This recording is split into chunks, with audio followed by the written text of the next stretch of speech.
You were tuned in to episode 140, 140, the Goodfellas podcast. It's your boy G5 Jeff TV, aka G5, aka 5, aka the Guru.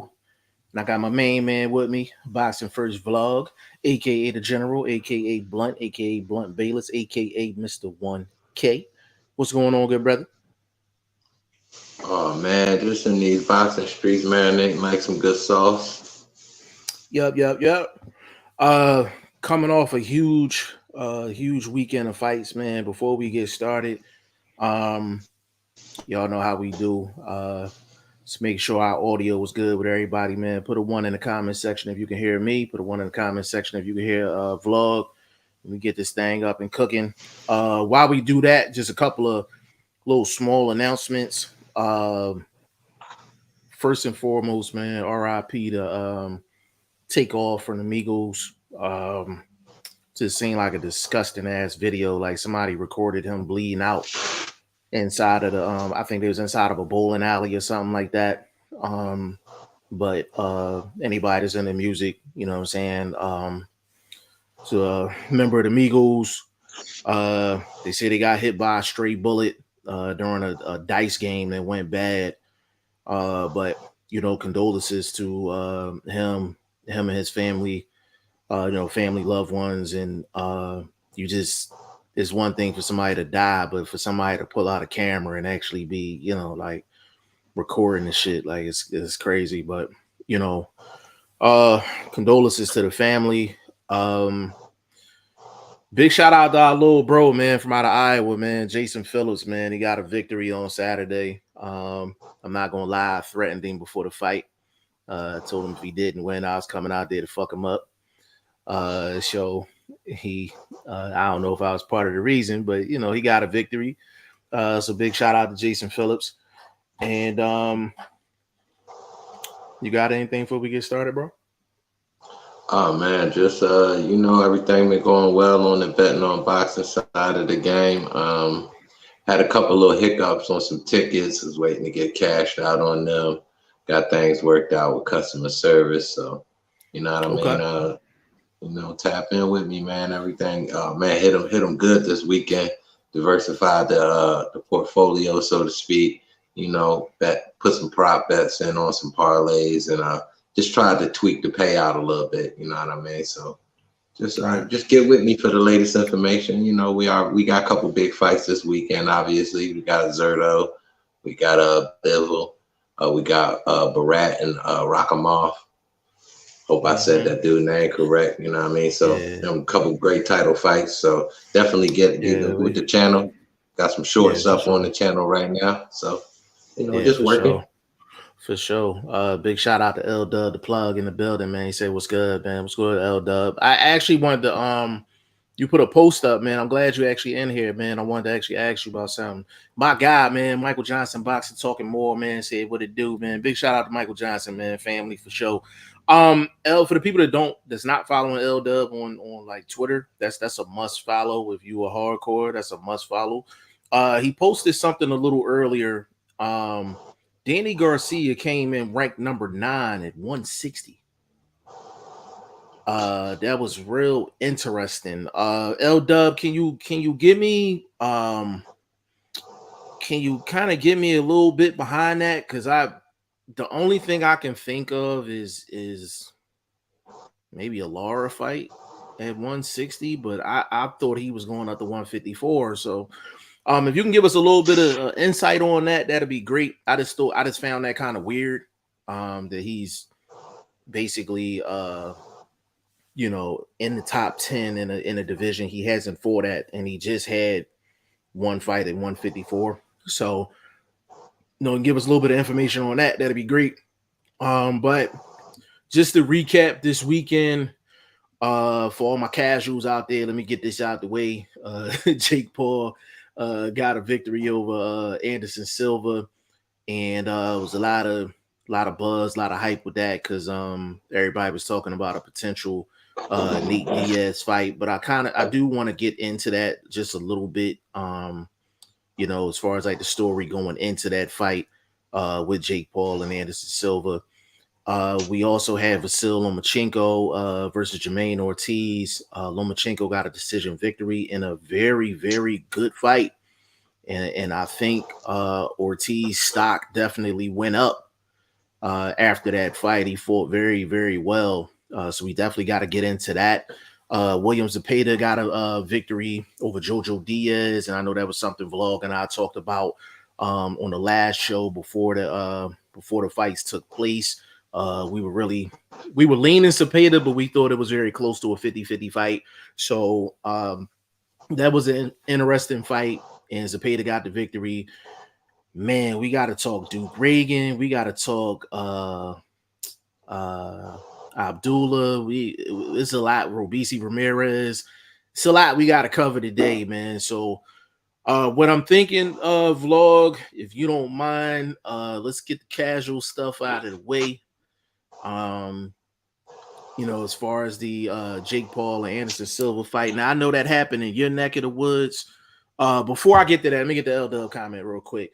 It said since Triple G and Laura agreed to take an interim fight, Laura versus Danny is in the works for a catch weight of 155. That's why he came in at number 9 at 160. Look for that fight in March. Wow. So, wow. I'll definitely take your word for it. I guess for Laura, I guess I get it because he needs a name.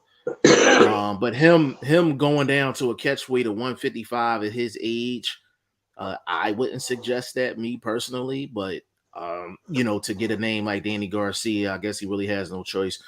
Vlog, what you think about that, bro? That shit better be on Showtime. Don't give me that fight on no pay-per-view. That's a fact, bro. That is a fact. I'm not paying. Yeah, I mean, you skipping around some great names at 154. Yeah, I mean, you got Lubin need a great bounce back name for a fight. That'd be a possible win for you. I don't think he could deal with Laura's power. You know what I mean? He's not offensively sound enough. And he don't have the single one hitters. I just don't think that's a fight he can win. And I'm not intrigued by it. You know what I'm saying? Just be honest. It's got to be a Showtime fight or something like that for me personally. But yeah, I don't know. It's just interesting. Jump number 9 at 160. Like, this dude is not nowhere in the ballpark of a Charlie. He's not in the ballpark of a Triple G. He's not in any like he's not even number 9 at 154 right now. So I don't know. You pay for your rankings, so the bag must have been right. That's all I can say. I guess my question would be, if it's a catch weight fight and they both agreed to take an interim fight, does your interim fight necessarily have to be within the top 10 or the top 15 for it to be sanctioned or signed off on? Because you with me? I'm thinking if it's a catch weight, what's going on? Yeah, your joint lagging just a little bit. But just let it run though. It might catch up.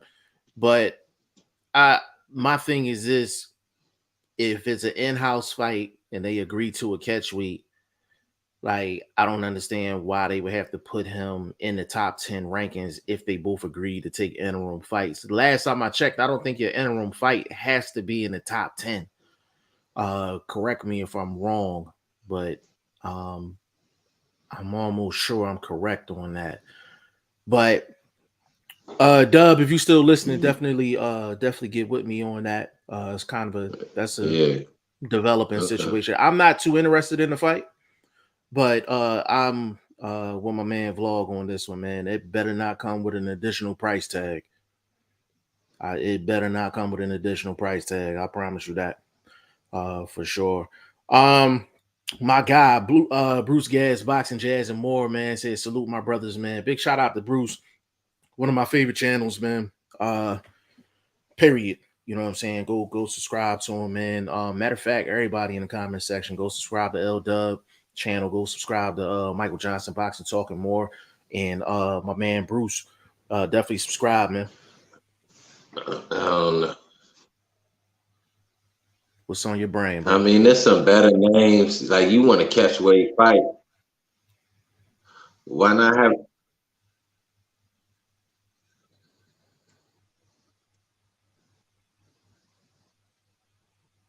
Yeah. I couldn't hear you, bro. Your joint came out. You want to come out and come back in?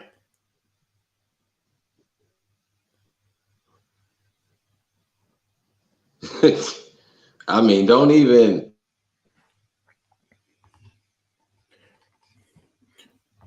Yeah, I'm Yeah, not. bro. Your joint jumping in and out. Come out and come back in.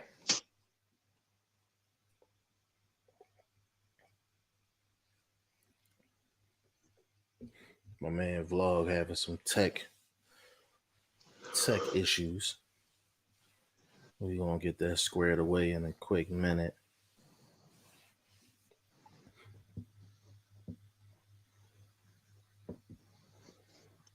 Bruce Gas, L Dub.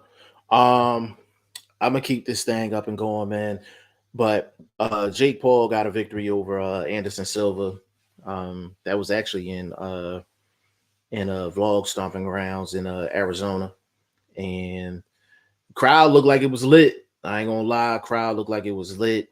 Um, Jake Paul got a knockdown in the last round of the fight.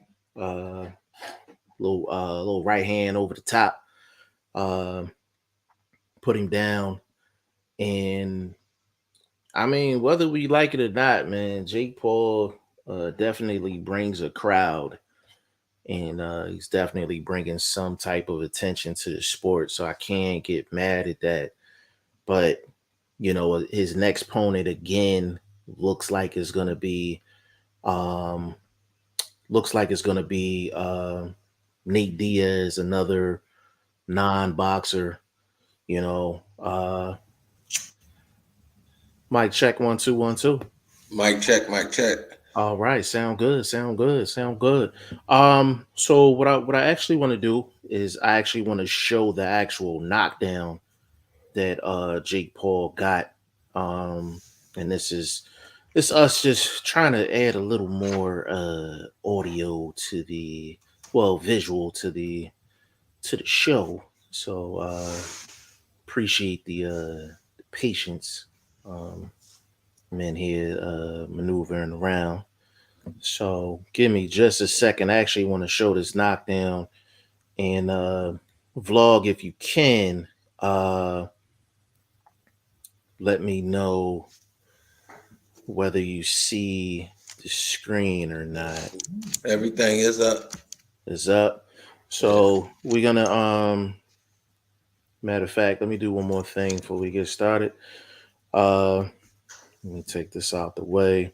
This is for just before we show this. This video is for commentary, which is allowed under the Fair Use Act. So do not throw no strikes my way. I already got one. I don't need no other problems. All right. So with that being said, let's go. One thing I Nice can right say hand. about Mm-hmm.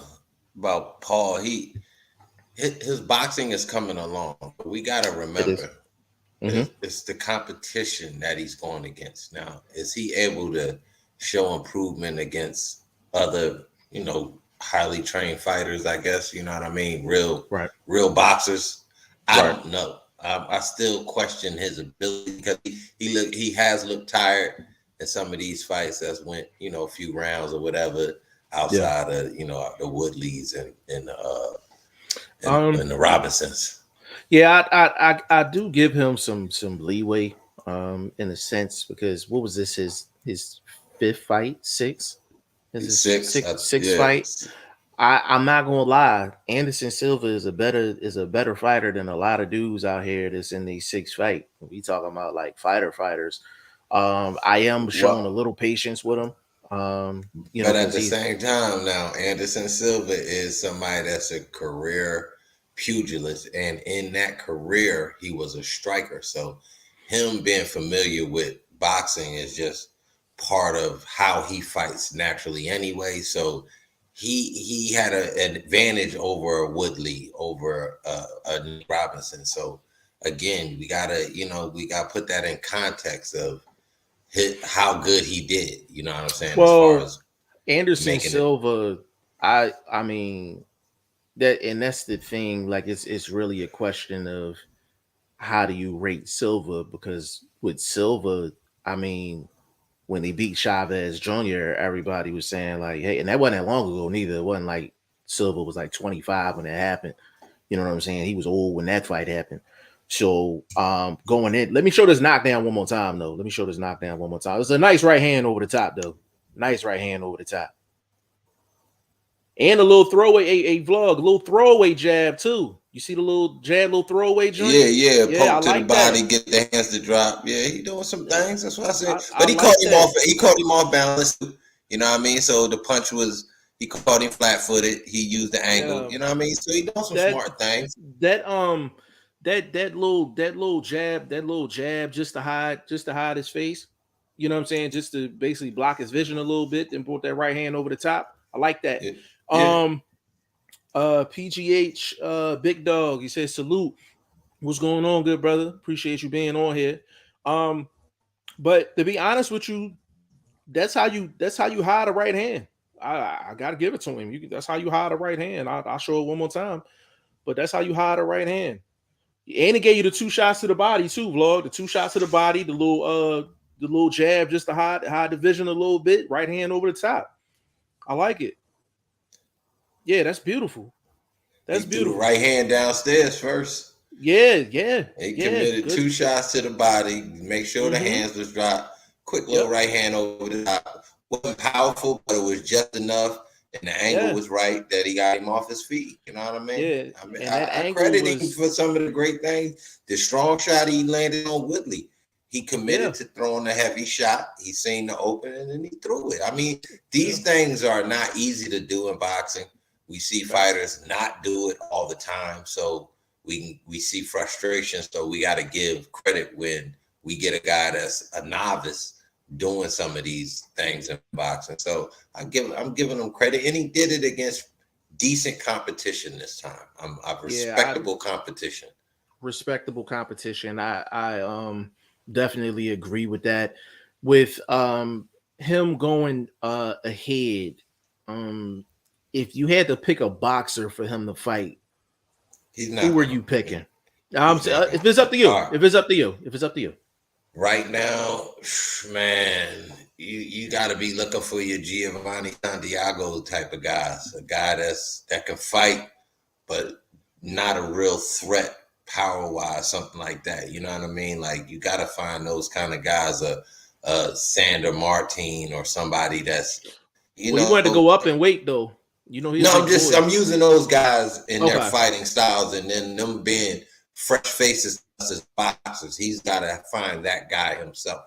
Like it's a fresh face, but you look at his record, it's a guy that's done this thing in his region or whatever like that, and now Yeah. you're giving him opportunity at a big stage.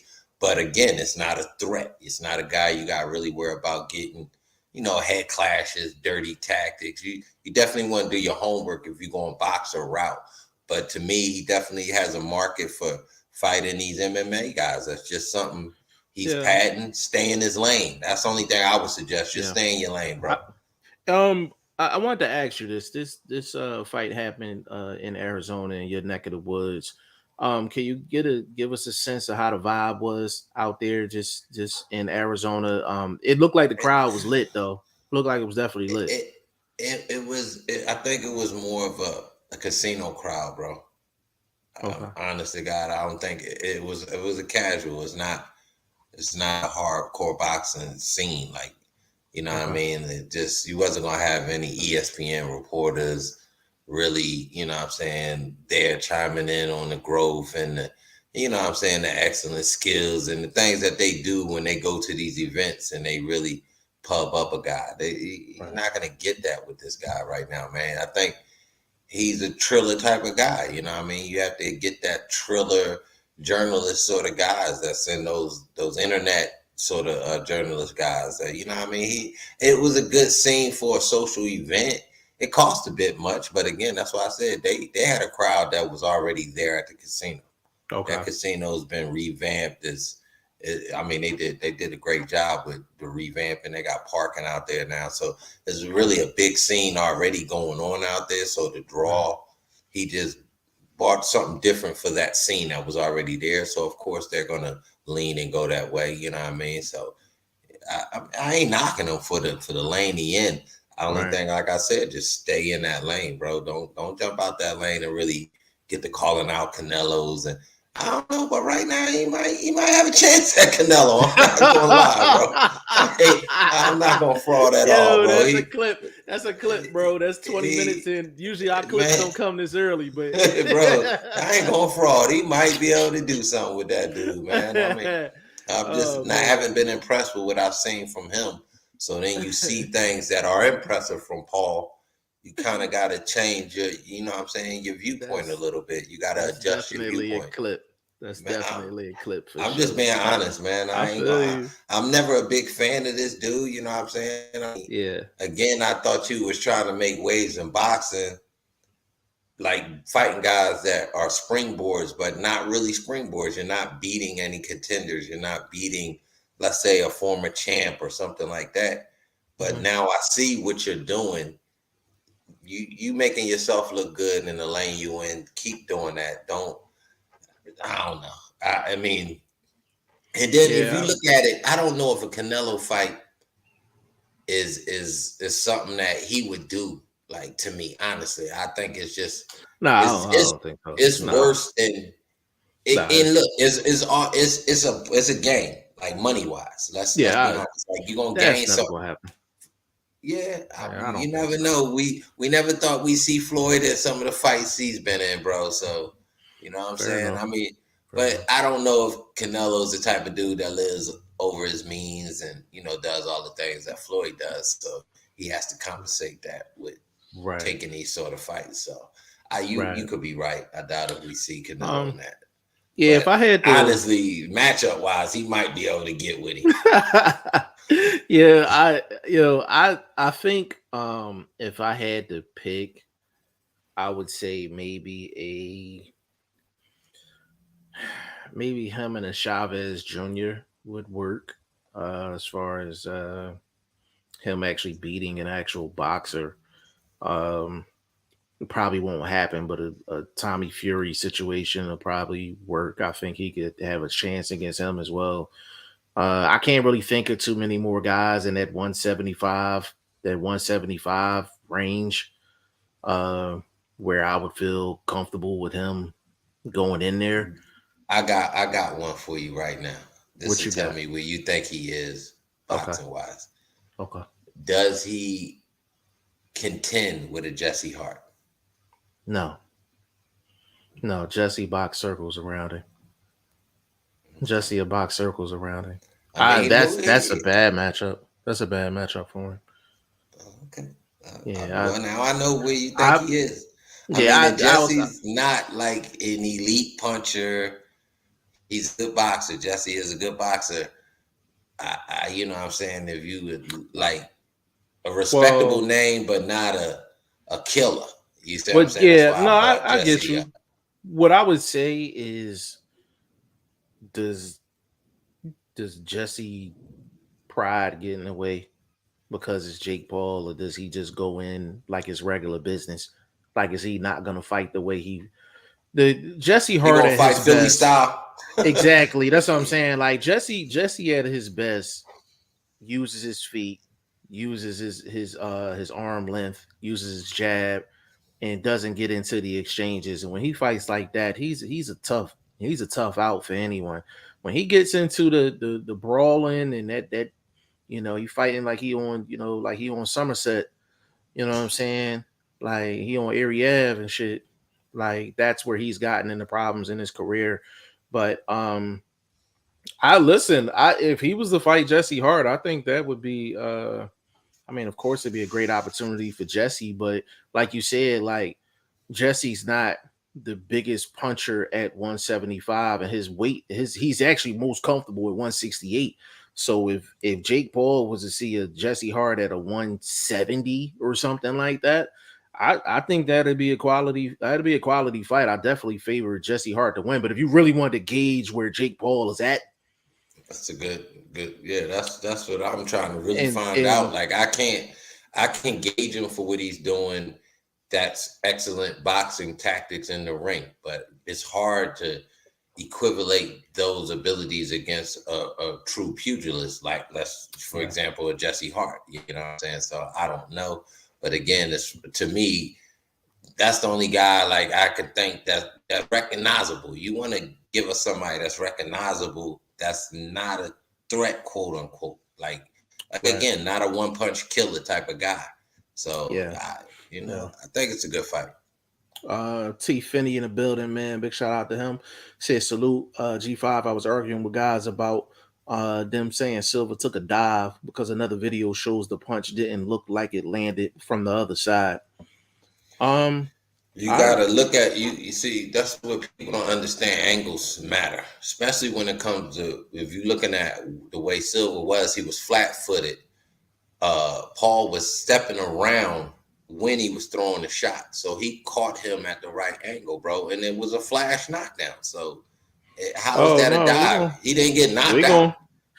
Can you see the screen? We're gonna show it right now. We're gonna show it right now. Can you see it? Yeah, I can see it. I'm good, bro. I'm saying I'm on another screen. I know what you're saying. I'm just speaking to people that are saying it was a dive. Yeah, he didn't get knocked out. So how is it a dive? You're literally going out on your shield. Yeah, that's a clean shot. Look, that's a clean shot. He caught him flat-footed, stepped around flat-footed. Yeah, you can't. There's nothing. Yeah, he caught him and in between shots. Yeah, he threw the two shots to the body, the stick jab to the body, threw the right hand real quick to follow that jab, keep his hands down, and then threw a little right hook stepping around and caught him flat-footed. And I ain't gonna lie, that's textbook. And his chin was tucked. Yeah, his chin was tucked. That's not a dunk. That's not a dive. How is it a dive if you're not? If he gets up, yeah, like he gets up, and it's the last round. Like, come on. What it is, like people say things, and I don't think they analyze what they say before it comes out their mouth. Because you say the word dive in your comment or in your quote or whatever, your sentence. Yeah, it invalidates the rest of the words. It's crazy. Michael Johnson said the closest thing to a boxer Jake fought is almost 50 years old. Yeah, Mike, I agree 100%. And the thing, the news that came out right before the fight that he got knocked out cold twice in training camp. From that point on, I was just like, yeah, Jake Paul gonna win this fight. I said he was gonna win this fight. Anderson Silva would have never allowed himself to get knocked out cold in sparring. He said it. He said it in a podcast. That he lying, bro. No, listen. You get all right. So you telling me the commission gonna let him fight? Let me tell you what happened. So he said that in a podcast, right? The commission made him go through additional medical tests for him to get cleared. He didn't get cleared until less than like 5 days before the fight. Even if he was lying, he got himself extra trouble for it. I mean, yo, hold on. Michael said that gout kicked in. I don't know, bro. I mean, shit like that, like it doesn't make any sense to put that out anyway. Why are you putting that out? I thought it was dumb. Yeah, I thought it was dumb. It was hella dumb. I don't get it. Either putting it out if it happened is dumb. Putting it out if it didn't happen is dumb. It doesn't do anything for you. It's not an excuse. It's not like, well, damn, I was, you know what I'm saying? I got knocked out in training, so I lost by knockout. Bro, all it did was have him go through additional medical tests. Like it wasn't smart. Smart regardless. Hey, you know what? I think he wasn't satisfied with his medical diagnosis and virtually like, yo, they saying I'm okay. I'm not okay. Like, let me tell these motherfuckers I'm getting fucked up so they can see me again. Like, I Mike don't know, said bro. that. Like, doesn't make any sense, bro. Mike Doesn't make said any that sense. gout kicked in. That is hilarious, bro. But let's move on from this from this Yeah, topic, bro. yeah, we'll be here Uh all day. yeah, Vasil Lomachenko versus Jermaine Ortiz, man. High action fight. I like to call it high speed chess. Lomachenko got a decision victory over Jermaine Ortiz. And I enjoyed the fight, man. I enjoyed the fight, and I think Jermaine Ortiz, his stock really came up in that fight. Vlog, what did you see watching that fight, bro? I saw a young boy that kind of, I thought, let the moment get to him. Started off great, doing positive things, and then just kind of let the fight get taken from him, to me, in my estimation, because we all know Loma slow starter. Okay, you know this. You use that to your advantage. You make sure you secure these rounds. Thought he came out, did his 1-2, and then just throughout the rest of the fight, he only had a moment here, a moment there. He wasn't answering Loma consistent enough for me if he wasn't taking the lead. You took the lead early. Now you playing the back foot, but you got to answer this dude to, you know what I mean, keep a balance to the fight, because you're allowing him to take the momentum to a certain extent and just do what he normally does. You know what I mean? He's an older dude, conserves his energy, and takes the second half of fights, unless he's knocking dudes out, which, you know, he should, and the Nakatanis and the Comies, you know what I mean? But I called it right. I said it was going the distance, so, you know what I mean, prop bet that, so all my boxing calls went well, but I wasn't impressed with him though. I With don't who? think with Loma, because the situation, he didn't give us the best Loma with the Ukrainian Russian thing going on or whatever. You know what I mean? I don't think that situation entailed us to get the best Loma physically, strategy wise. I think he boxed his way to a victory just based on his natural skills. I don't think they really had a set plan for this youngster. You know what I mean? Yeah, I think A lot of traveling. You look at the way he's been traveling, bro. It's been hard to really, get that A+ version. And like Haney said, I'm sure he'll, when this fight goes down, that he's settled. Family. Obviously, they're saying they moved to the West Coast somewhere. Washington, Cali. I don't know specifically, but saying that now his family settled, that now you might get a guy that can really concentrate in camp, things like that. A lot of traveling back and forth.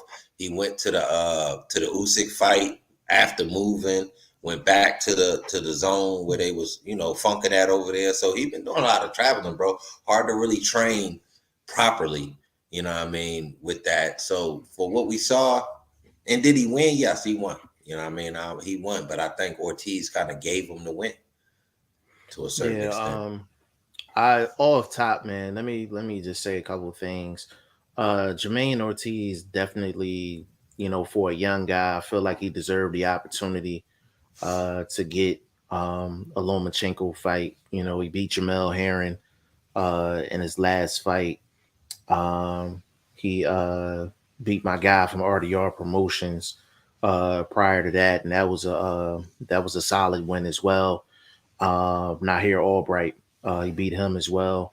And Jermaine Ortiz been on a nice run, man. Solid fighter. And he came in there against Lomachenko, and you could tell.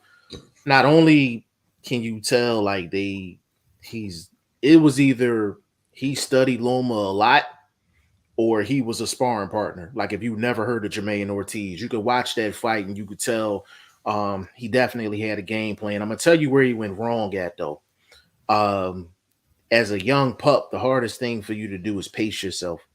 And Jermaine Ortiz did not pace himself. The back half of the fight, he started fighting a little differently than he did the first half of the fight. When he had that energy, he was basically answering everything that Loma was giving out. He was making sure he was, giving him something when he met him at the front door, and high energy combinations, things like that early on in the fight. And I just think it was too late for him to find his second wind, and Loma paced himself enough to where he took over in the back half of the fight and got it done. But I still think Jermaine Ortiz did a good good, solid job, man. Like a solid job. And I think the fight served its purpose. I think the fight served its purpose. Like Vlog said, a lot has been going on with Loma. I'm not one of these people that ignore outside things. So he definitely had a lot going on. Jermaine Ortiz is a respectable opponent, and he was on a nice run. So I definitely think Loma should get credit for the victory. And we're gonna see what Loma shows up against Devin Haney, because it looks like that's definitely next. But I definitely enjoyed the fight, though. I definitely enjoyed the fight. I'm gonna actually show some clips of the fight. It what could Jermaine Ortiz have done different? Well, Stay behind his jab. I thought he shelled up a lot in the second half of the fight, as far as like not even using the jab as a defensive weapon. Okay, you're not ready to punch in combinations, but your defense can also be an offense. So the way, Loma likes to jump in and out, throw those singles, throw a couple little two pieces, and get off on an angle, which he didn't do as much, but he was doing it to keep turning Ortiz and things like that. So Ortiz could have just stayed behind the jab and kept repositioning himself. Like, you throwing a shot, you're not letting this dude, dictate where the fight takes place. You know what I mean? You're countering everything he was doing, at least with a jab. You know what I mean? The easiest punch in boxing to throw is. Sometimes I wonder why guys just almost leave it out there, bro. I know it's illegal to leave it out there, but if you're not gonna use it, shit, bro, don't leave it in the house. Like, you know what I mean? Like, everybody else use it. Like, you know what I'm saying? Don't make your ball home. You know what I mean? Like, I just don't understand that, bro. Like, then when you're tired, it's also the best punch to use. You're tired. Yeah. Yeah, I felt like with Jermaine Ortiz, now when he was throwing in threes and fours, especially when Loma was coming in and he was kind of just meeting him at that line, I felt like that was pretty good. The problem that I had with Jermaine Ortiz is that in between those little flurries that he was throwing, he wasn't flashing the jab enough for me. And I'm talking about, not, it don't have to be a power jab, but you do have to throw it up and down and keep it consistent, because you have to make Loma work to get inside. Like, he's gonna get inside because of his footwork, but you have to make him work to get in, and you got to make him use different ways to get in. I felt like after a while, Loma knew he could just come straight ahead to the front door. Never really had to use the side door or anything like that. And I'm talking later on in the fight, which led to a lot of offensive opportunities for Lomachenko. And a lot of times what was happening is Loma was catching him with that 2-punch, 3-punch combination, leaning in, because Jermaine Ortiz wasn't throwing the jab, and he was trying to leave out the back door with his hands down. And you seen him get caught quite a bit back half of the fight with that. One thing I can say, I like that left hook.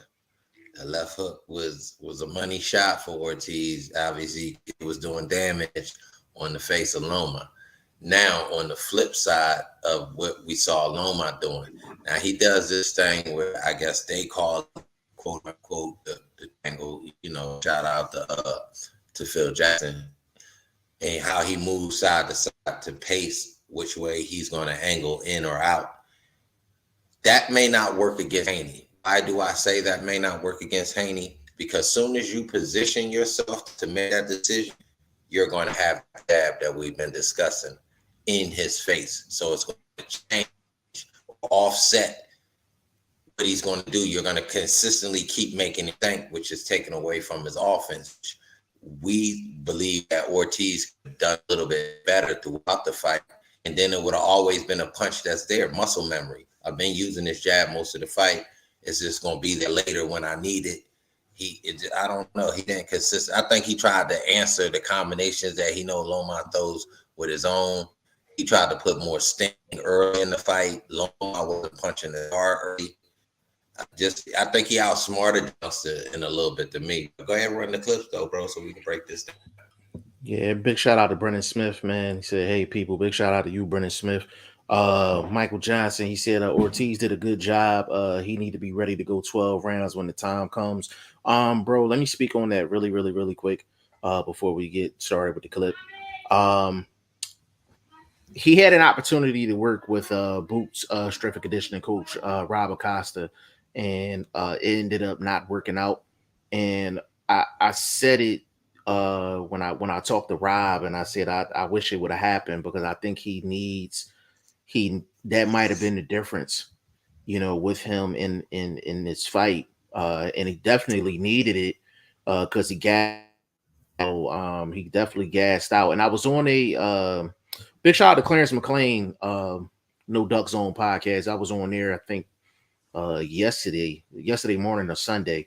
And I mentioned that same thing as far as Jermaine Ortiz working with Rob Acosta.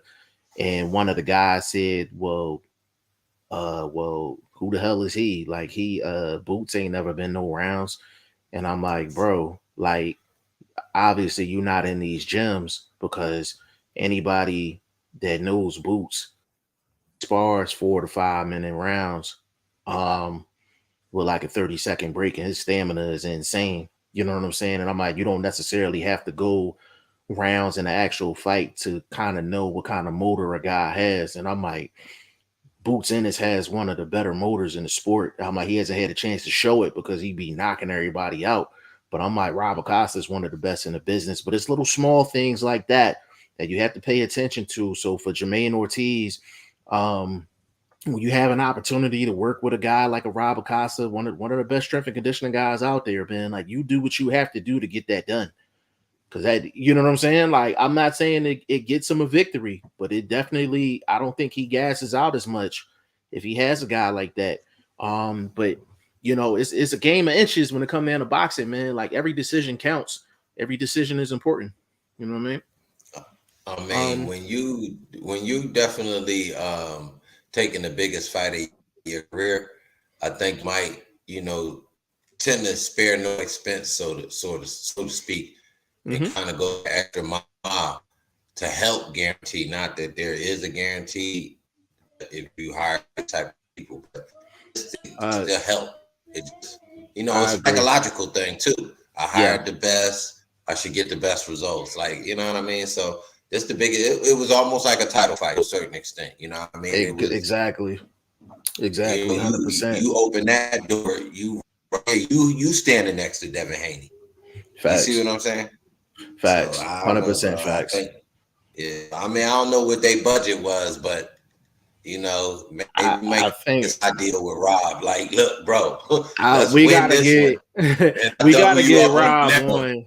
Yeah, we gotta get Rob on, man. I definitely want to ask his opinion about how he felt watching that fight, and I'm pretty sure he watched it, and like what he could have done to kind of change things a little bit. So we definitely gonna get Rob on. We definitely gonna get Rob on, because I definitely want to talk to him about that. Michael said, right, don't let Loma set his feet. And I think Jermaine Ortiz did a good job of that early. He made him, he didn't let him set his feet, and then he made him reset a lot as well early, because he was throwing in combinations in the pocket.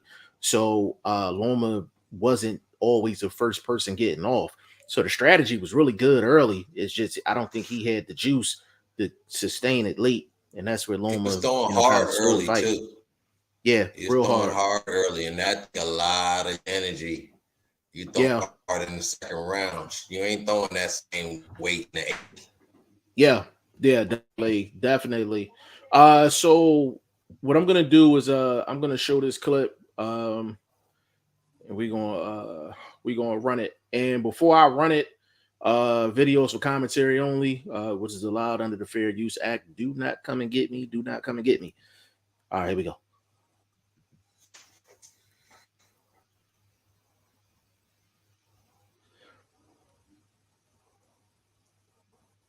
You see, even when you had Ortiz coming forward throwing those that didn't land, even things like that kept Loma defensive.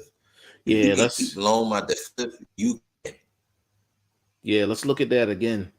Because even though he missed some of the shots, he made it where Loma couldn't return fire.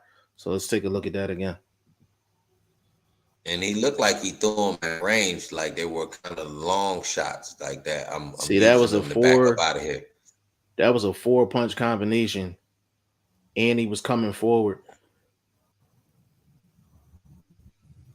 Going to the body in there, working there, throwing not recklessly, you know, because he wasn't defensively sound at the end of them combinations, but I think he knew his offense was his defense in certain points early in this fight. Right. So when you look at this, like this first combination here, he literally throws 4 jabs, 2 hooks to the body, and an uppercut over the top. But the thing with this combination, even though he missed most of it, he has Loma backing up. And Loma's not going to really throw anything while he's backing up because he's trying to get out of range. So check this out real quick. Here it comes. You see how he's getting out of range? He was out of.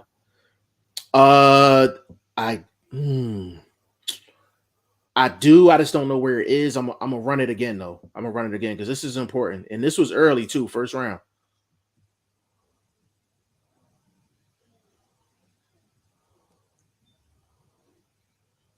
You see how he gave you the 4 jabs. He gave you the 4 jabs. He gave you the little baby hook. And then he tried to throw the little body shot, but everything is getting Loma backing up. We're gonna run this next combination though, and all of this is first round early. Yeah, doing great things. I mean, busy hands.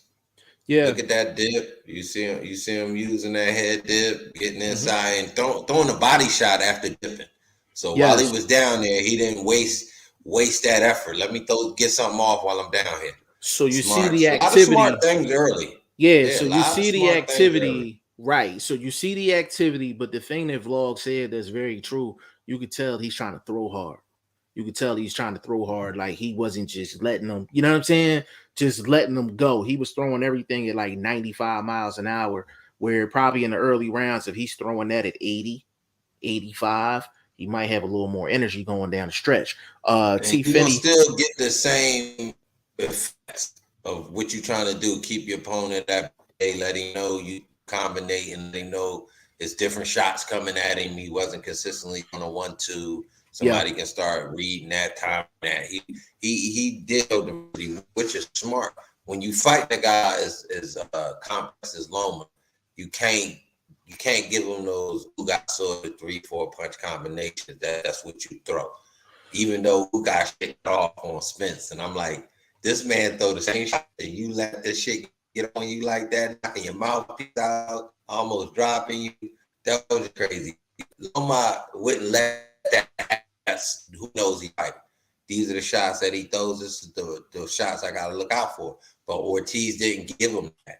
He didn't give him like, yo, I'm throwing this overhand right. And that's the only thing you gotta look out for. You know what I'm saying? Like he brought some sense of diversity early, kept Loma thinking. You know what I mean? Yeah, T. Finney, he said, is it just me or did Jermaine look big compared to Loma? No, Ortiz was definitely bigger than Lomachenko in that fight. It was definitely all these youngsters are bigger than these dudes right now, bro. All these youngsters. I think he bigger than Pedraza and Comey, and both them dudes at 140. Yeah. Loma definitely was a smaller fighter. My boxing son, Chris G, in the building, man, said, yo, big shout out to you, Chris. He said that was a close fight. Yeah, it was a very competitive fight. I mean, I thought Loma definitely won, but it was a highly competitive fight. Like Ortiz definitely came to fight for sure. I gave him a 4-round advantage, bro. I thought he won it clearly by 4 rounds, and a lot of them late. Yeah, I mean, if you had it, I think the closest card I heard was 7-5 Loma. I feel like if you had a 7-5 Loma, 8-4 Loma, I think that's definitely fine. You got to be an Ortiz fan to have it a draw. But I definitely felt like Loma won the fight though. T. Finney said Loma had a hickey. Yeah. Loma had a hickey under his eye too. He had a nice little shiner. I think he had a nice little shiner, man. Ortiz did well, So again, video just for commentary. let's get back to showing these highlights, man. So this is basically round 2 right now.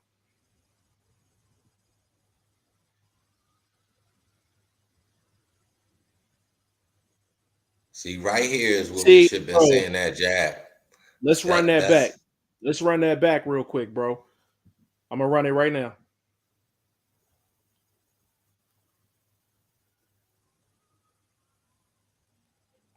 Bro, so real quick, bro. What we just saw, the difference between Ortiz being first and Loma being first was that clip right there. When you let Loma set his feet and you let him get off first, you see how Jermaine Ortiz is trying to back up out the pocket, but he can't get his hands up because Loma's attacking on an angle. That's why he was able to get a lot of these shots off. I'm gonna run it back.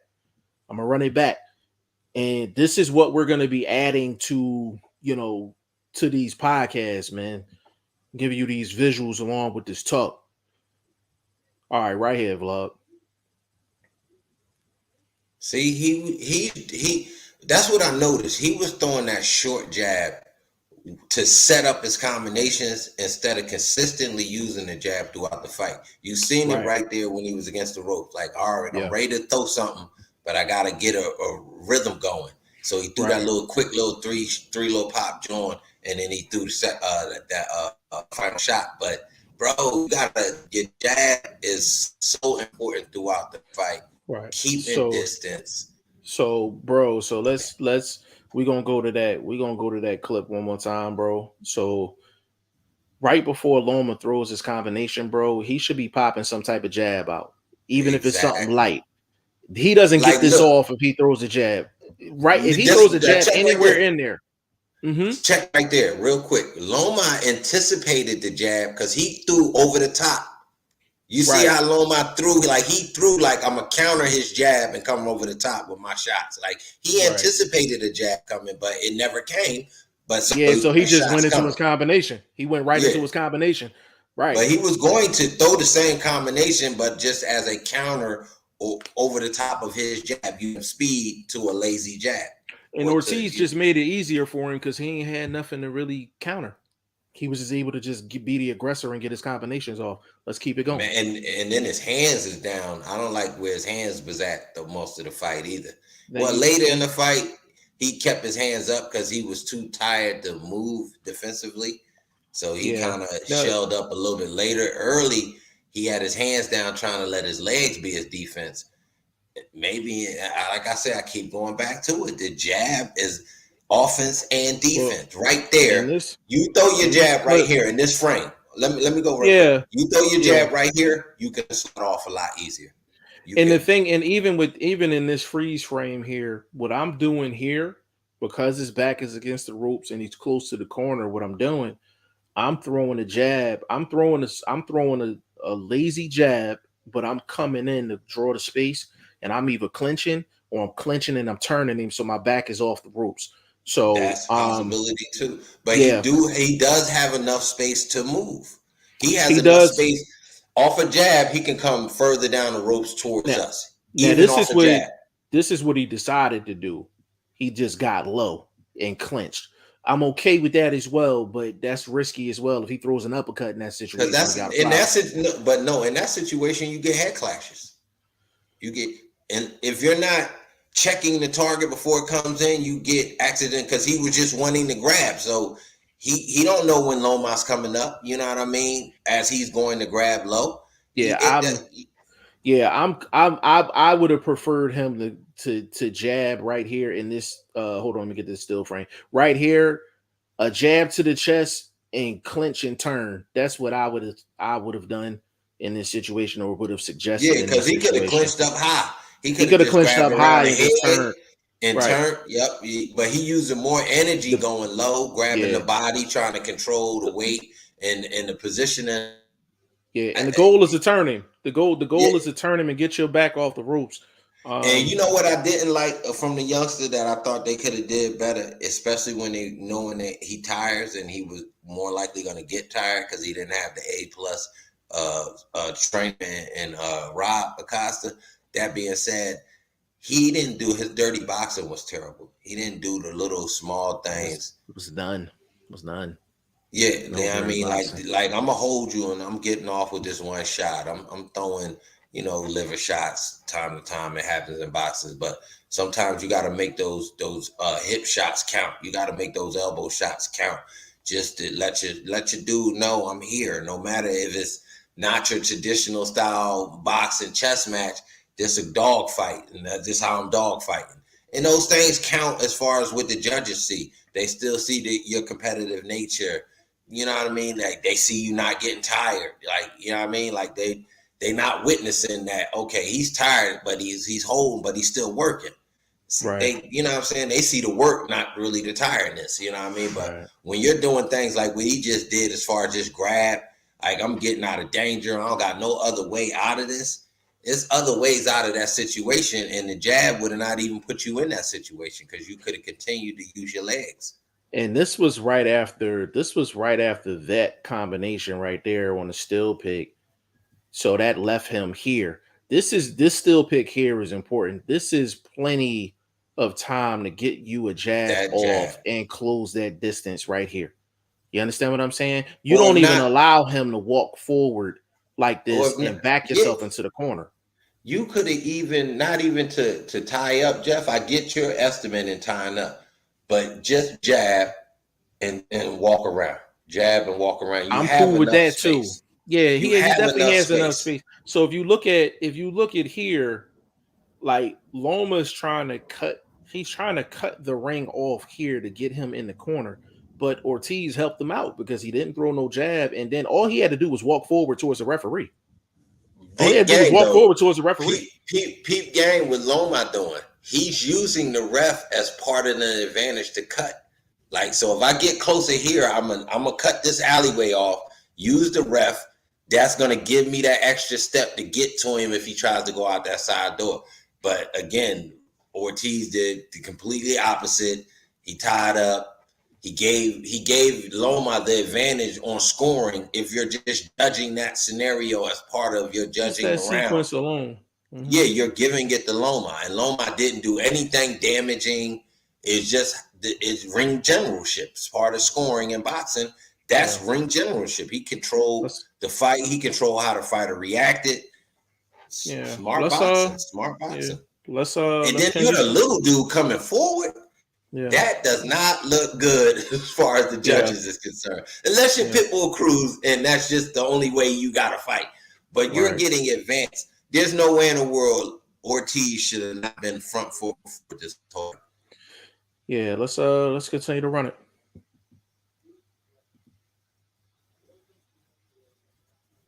You see that? See, let me show that again, y'all. This is why it's going too fast. I can't see everything, bro. Yeah, because I put it on pause real quick. I'm gonna run it real quick. All right, here we go. Yeah, whatever clip you using is stalling out. Can y'all hold on? Yeah, find out. Can y'all see? Can y'all, for the people that's watching, can y'all see the clip? Like, can y'all see the clip when I'm running it? Let me find that out real quick. But this fight was really a sense of, if Ortiz was getting off first, he was doing well. If Loma was getting off first, he was doing well. It was a matter of who's going to get off first more times, and Loma just got off first more times, than Ortiz. And Ortiz got to work on his ring generalship for sure. He has Big to shout out work to JL. Controlling when the fight takes place. Like right there, he allowed the fight to be taken from him when he could have controlled that scenario. Jab, tie Loma up top, turning, do something subtle other than punch. Like, I don't have to throw the heaviest shot to win this particular scenario in this boxing match. And the young boy, he got to learn that as he's growing in his career. It's little subtle things he could have done. He could have took that Loma coming forward. He could have took that from him with a jab and a quick turn, a jab, a tie up in the turn, like Jeff was saying. You could have took that scenario from him. The judges, you put them in a conundrum. Damn, did I like Loma coming forward? But Loma got stalled out. Look what happened. You know what I mean? Like, you forced the judges to really make a keen call. and he didn't. Yeah. He helped him. He helped him No, with he some of definitely the helped things. him. And then look, in your scenario, he went all the way across the ring. His ducking as part of his defense. Another way, Young Bucks, y'all get tired. That takes a lot of wind. You're actually suppressing the air you have in you and forcing it out when you go over. So then you go back to the corner, to another corner, which when Jeff runs, that's where they're gonna end up. And you back to the tying up again, bro. Like you're doing so many things early. He's backing up, and he's backing up with his hands down because he's trying to get his feet together. Jo said, yeah, I can see the clip. I'm gonna run it for a couple seconds because Okay, I am me. stopping it kind of quick. I'm stopping it kind of quick though. I'm gonna let it run. It's something I don't know. Maybe it's something because I'm in the live. Right. I don't know, but well, I'm gonna run it. Short. I'm gonna run it real quick. I'm gonna run it a couple seconds.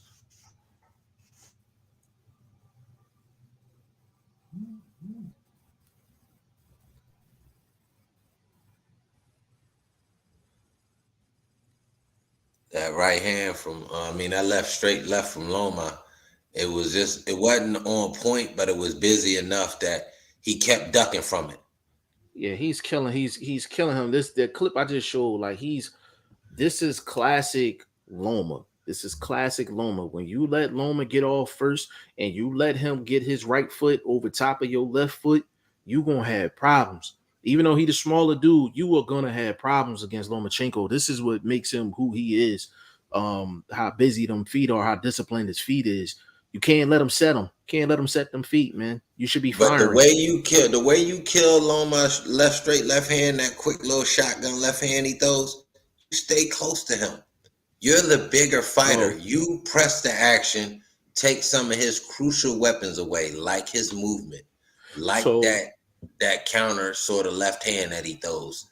Yeah, so I'm gonna run it from the beginning. It's literally gonna be clips of when Ortiz starts off first and he's actually controlling the distance. You're gonna see how well he's doing offensively.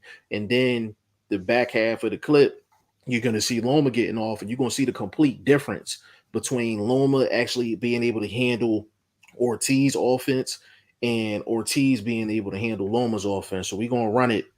We're gonna run it from the top though. We're gonna run it from the top right here. Vlog, can you see the screen? Yeah, I'm with you. Okay. All right, let's run it. See, Ortiz getting off first. Getting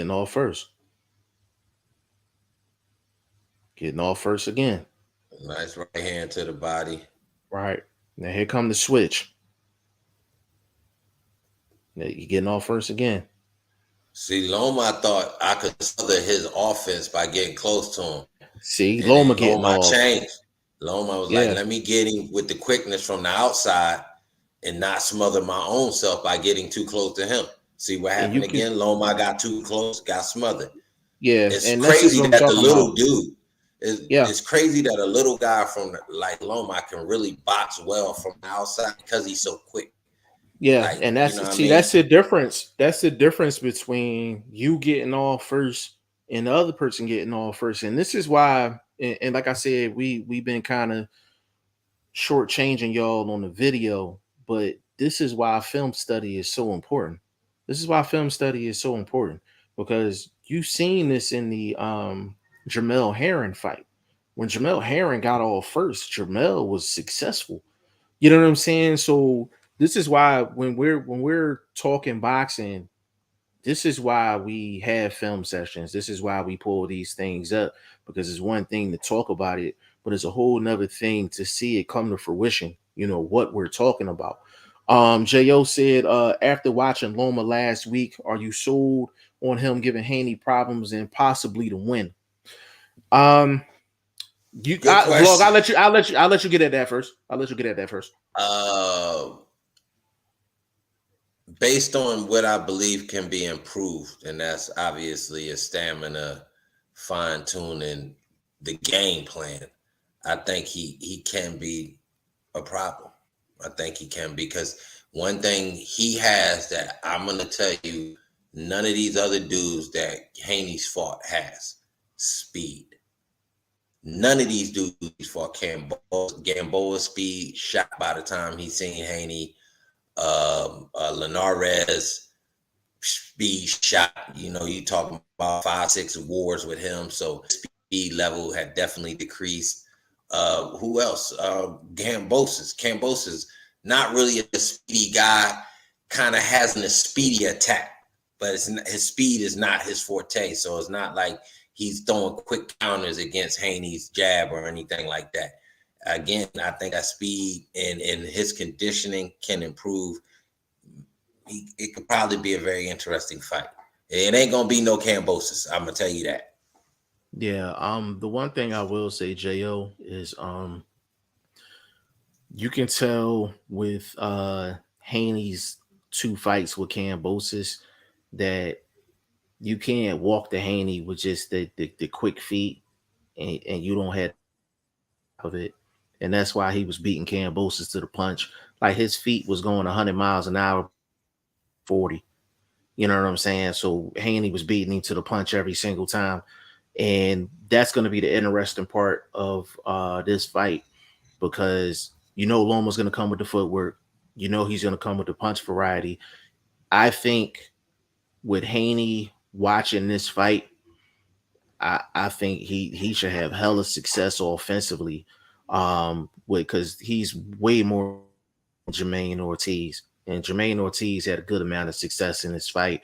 Then we can honestly say he faded late because of the stamina, and just Loma just paced himself a little bit more. But Haney should have a lot of success offensively. It really comes down to, is he going to use his size? Is he going to use his size? And the one thing about Haney, like Vlog always say, don't leave your jab at home. Haney always brings his jab to the building. He always brings his jab to the building. So I think Haney should have a lot of success offensively. It really comes down to, can Loma land something on Haney to get his attention? But I think I would say Haney 60-40 right now. You know, that may change up or down, you know, as it get closer to the fight. But Haney's the bigger guy, the younger guy. His feet is just as quick, and offensively, he's gifted. You know what I'm saying? So I would say Haney 60-40 right now. What you think, Luck? Percentage wise, how would you give it?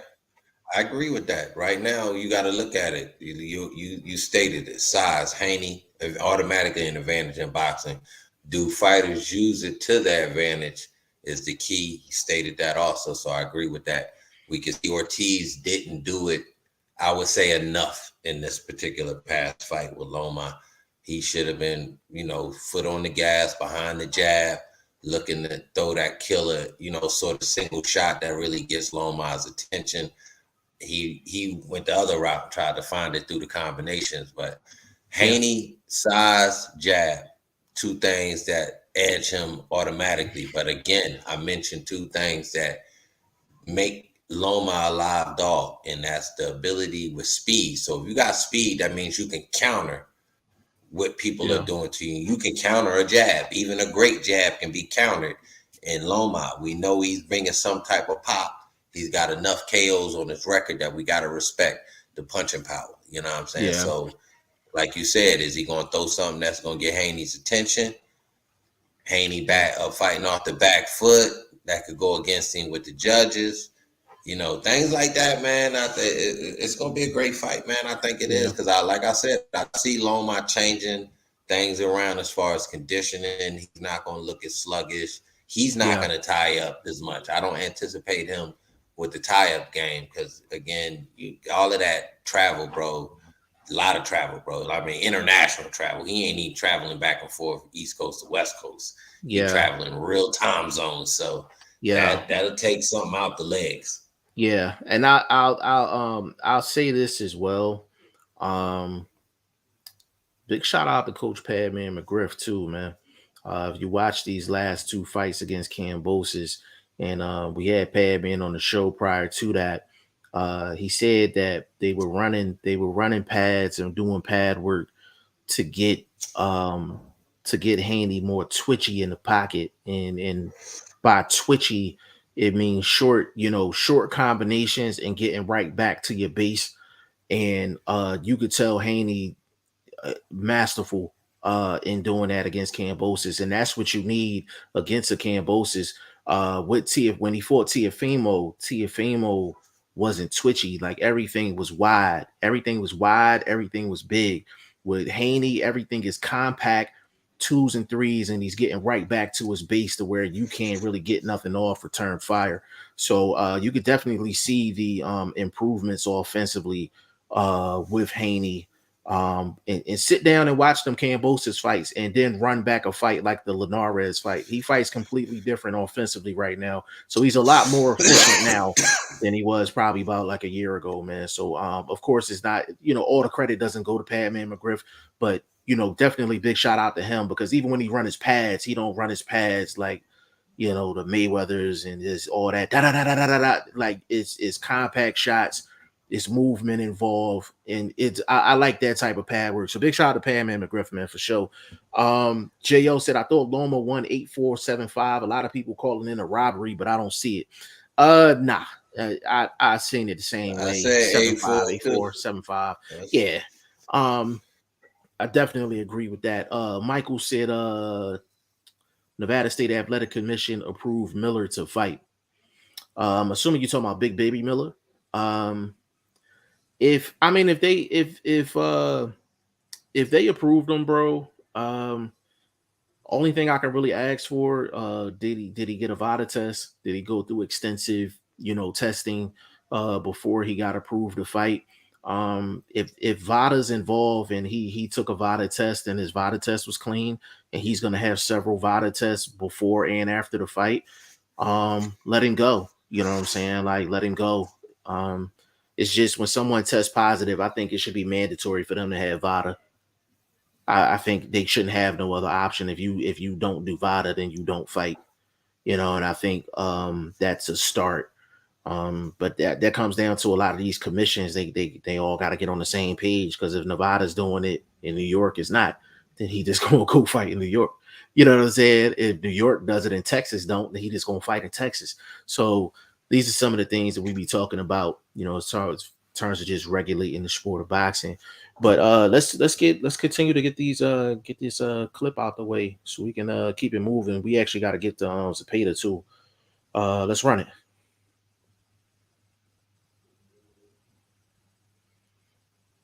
See no commitment from jab when he is throwing it. Again, yeah. Look how Loma just jumped right through his jab with his own jab and throwing the left hand behind. I mean, his right, his left hand behind. Yeah, then see Ortiz was getting aggressive.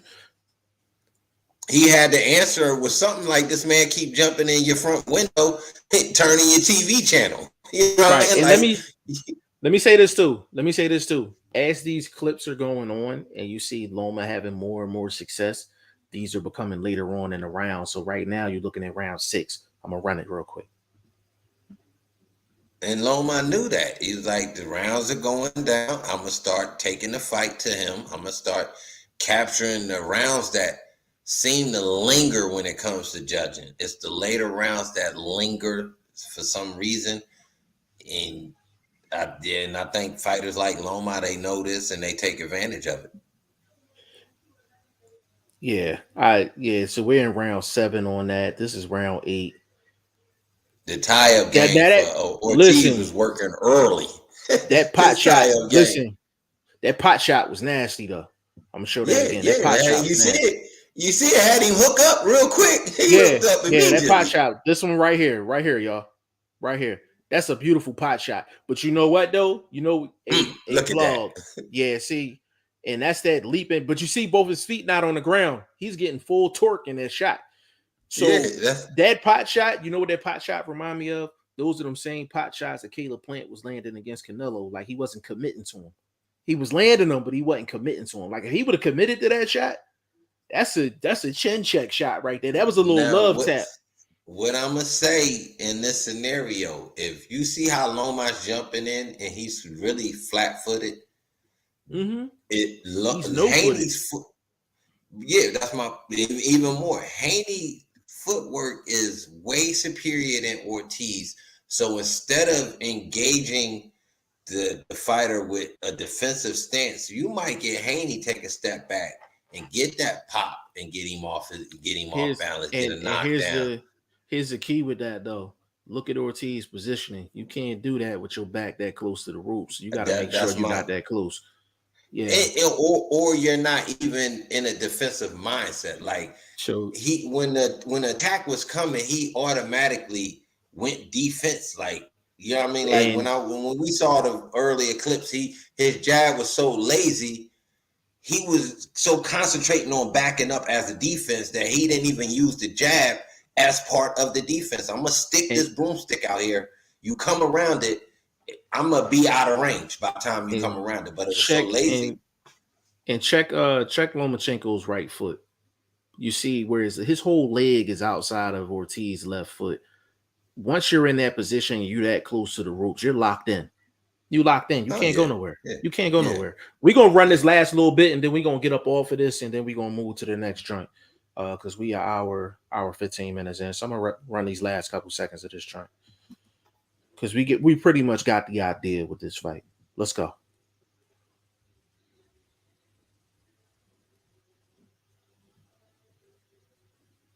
Well, they worked on that tie-up game in camp, didn't they? Yeah. Look at Ray tie up again. He took a two-piece and was ready to tie up again. Tired though. This is round 9. This round 9. Getting pushed around. Yeah, this round 9. Yeah. He throwing singles. His gas tank was through. We gotta talk to Rob. I'm actually done with this clip. We gotta talk to Rob, man, for sure, because that's the key. That's why we were saying, man, you have an opportunity to get a guy like a Rob Acosta in your camp. He's not that gas that late, bro. He's not that gas that late, man. But that was basically Lomachenko getting a victory over Jermaine Ortiz. One thing I'm gonna say, bro, what didn't help his tank? Nerves. When you are on that platform, this is the biggest fight of your career, main event scenario, hoopla. Them nerves probably took a lot of a lot of energy from me too, bro. Like, you can tell. This a young man we talking about. This a young man, so you can tell. Hopefully, it's a learning lesson for him, though. Yeah, for sure. That's the thing. Like with Jermaine Ortiz, like you could tell his energy was up there. You could tell because how hard he was throwing early on in the fight. But you could see as the clips were going on, basically from round 6 on, Loma's like, all right, you might throw them 2 shots, but I'm coming right into your kitchen real quick, and we going. Yeah, I'm gonna muscle you around. So Ortiz started getting muscled around later on in the fight, and it's one thing to lose an exchange with Loma. And you're not backing up, it's 3 times worse when you're actually backing up and you're losing the exchanges. Because he's almost impossible to stop when he gets you in that position. That's why you gotta hold your feet firm, gotta hold it firm, gotta use your size.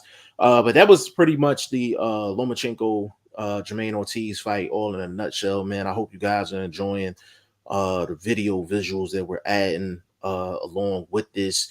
Another fight that we didn't cover yet is William Zepeda versus Jojo Diaz, and that was an entertaining fight, even though I think it was a competitive ass whipping, me personally.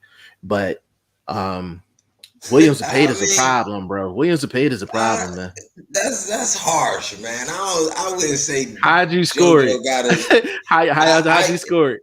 Another 8-4 fight to me. You know what I'm saying? Like I had a 9-3.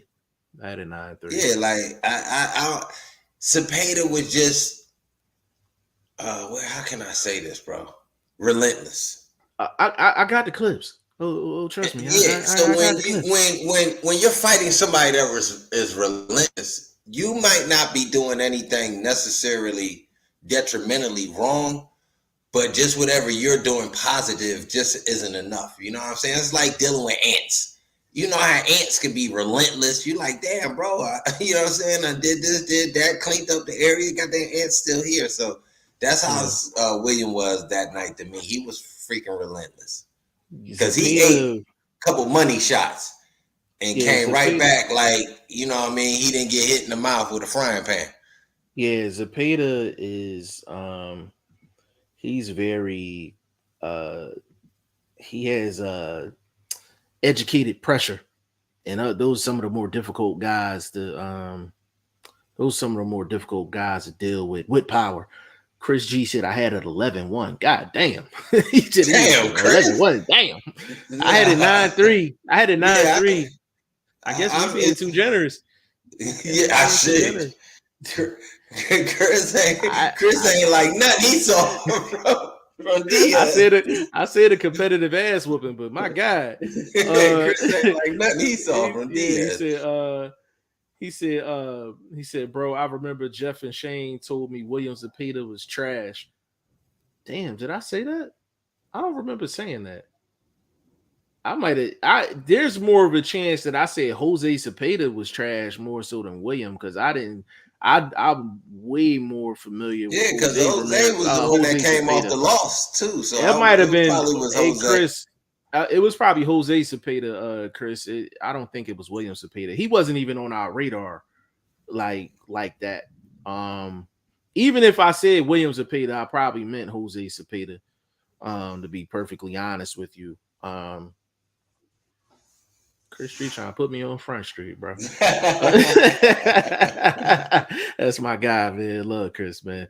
But I'm kind of curious to see how people scored it. I might put a poll up on Twitter and ask them how they scored the Zepeda and JoJo fight. But that fight, like really all in a nutshell, was just a guy that obviously had more power, and it was just educated pressure. And what I mean by that is you're adding pressure to your opponent, but you're fundamentally sound across the board. Your base is sound, your footwork is sound, your feet are planted. You know what I'm saying? And you're not letting the other guy really get off after you get your shots off. William Zepeda did a great job of that. And JoJo didn't fight bad. William Zepeda just bought his A game. William Zepeda just bought his A game, man. JoJo didn't fight bad. Like, he didn't fight like, oh, he was trash. Hold on. Chris G said, bro, I remember I mentioned the Tanahara fight and said they need to make William Zepeda versus JoJo Diaz, and you and Shane said he was trash. I mean, I'll take your word for it, but I know personally, I didn't watch enough William Zepeda to even make that opinion. I probably was just talking shit because I'm a JoJo fan, so I probably was really just talking shit, to be honest with you. We fuck with JoJo over here on the channel. Like, we really fuck with JoJo. You know what I'm saying? So we probably was just talking trash. He said you could argue that was a 12-0, to be honest. Even in the round where he got stung, he said he still out threw and outlanded and outboxed JoJo. So here's the thing. There's probably some people. Now, I'm not gonna lie.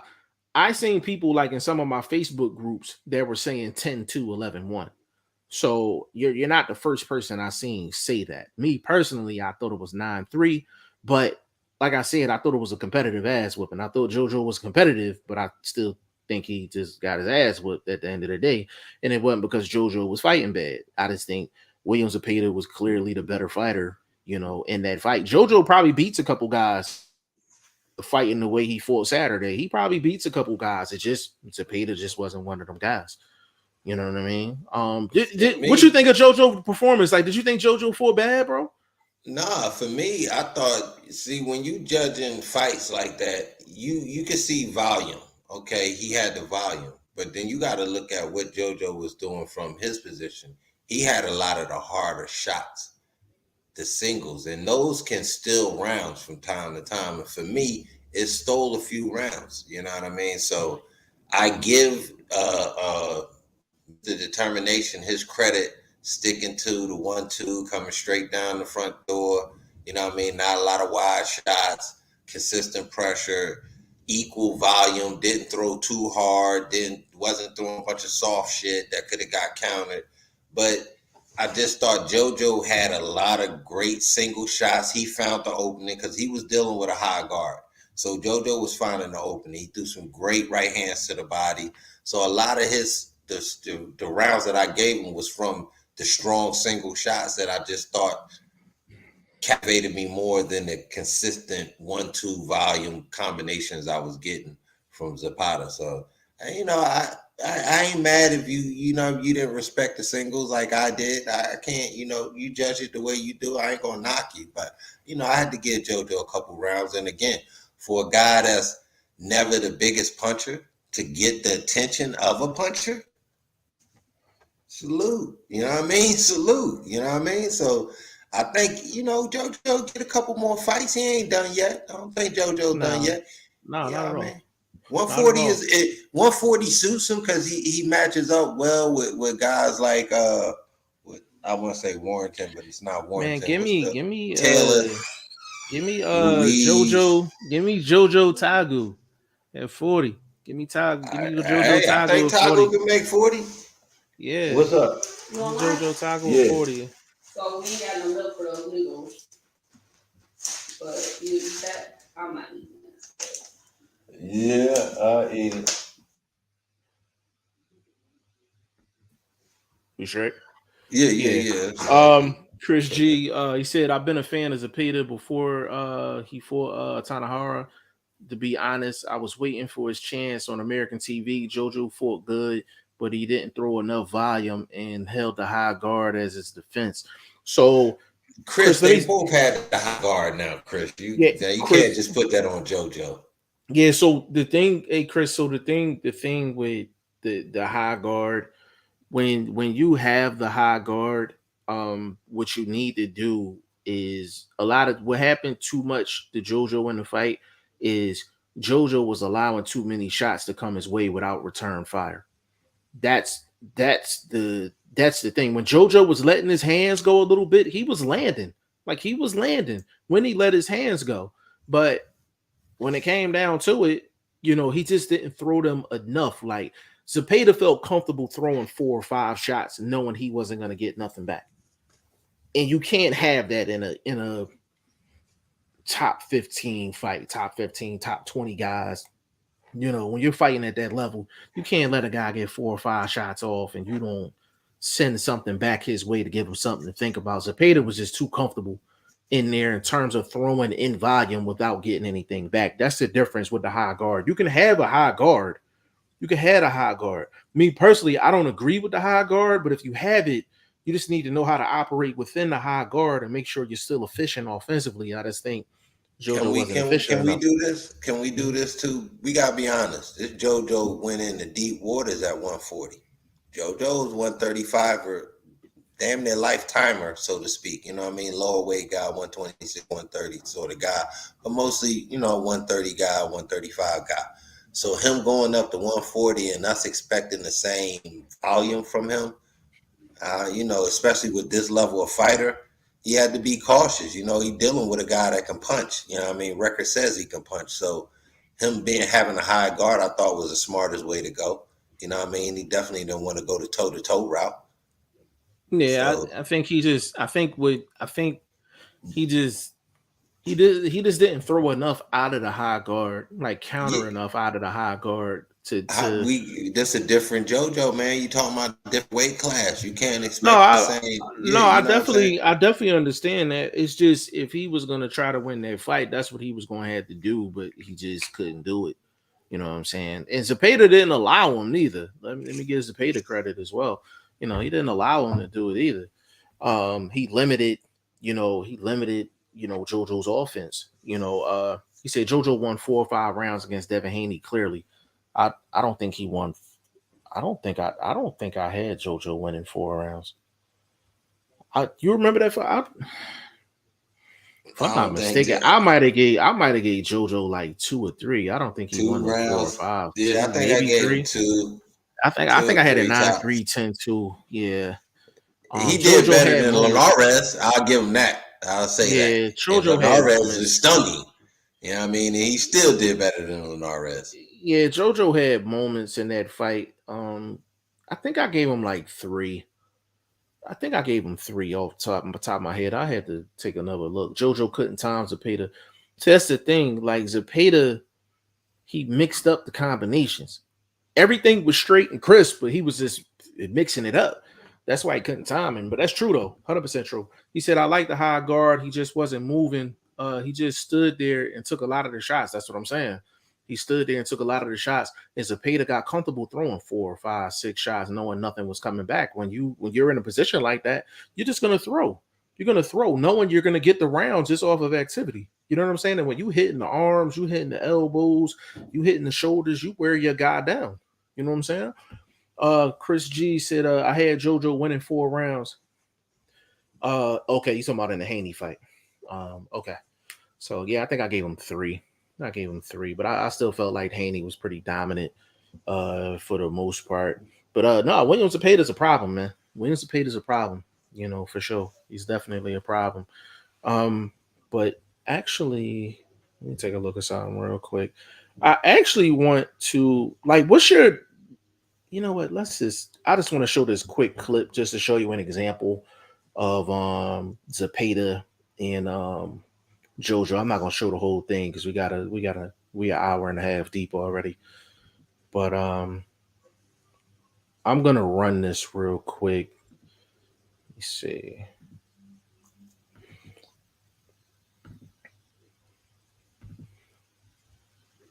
Can you see the screen, bro? Yeah. All right. Run this clip real quick. Just a couple seconds of it, just to show you what we mean by Zepeda and JoJo Diaz. Again, this is for commentary only, which is under the Fair Use Act. Please do not come and get us. We can't afford to be in YouTube jail. So got that up there. Let's run it.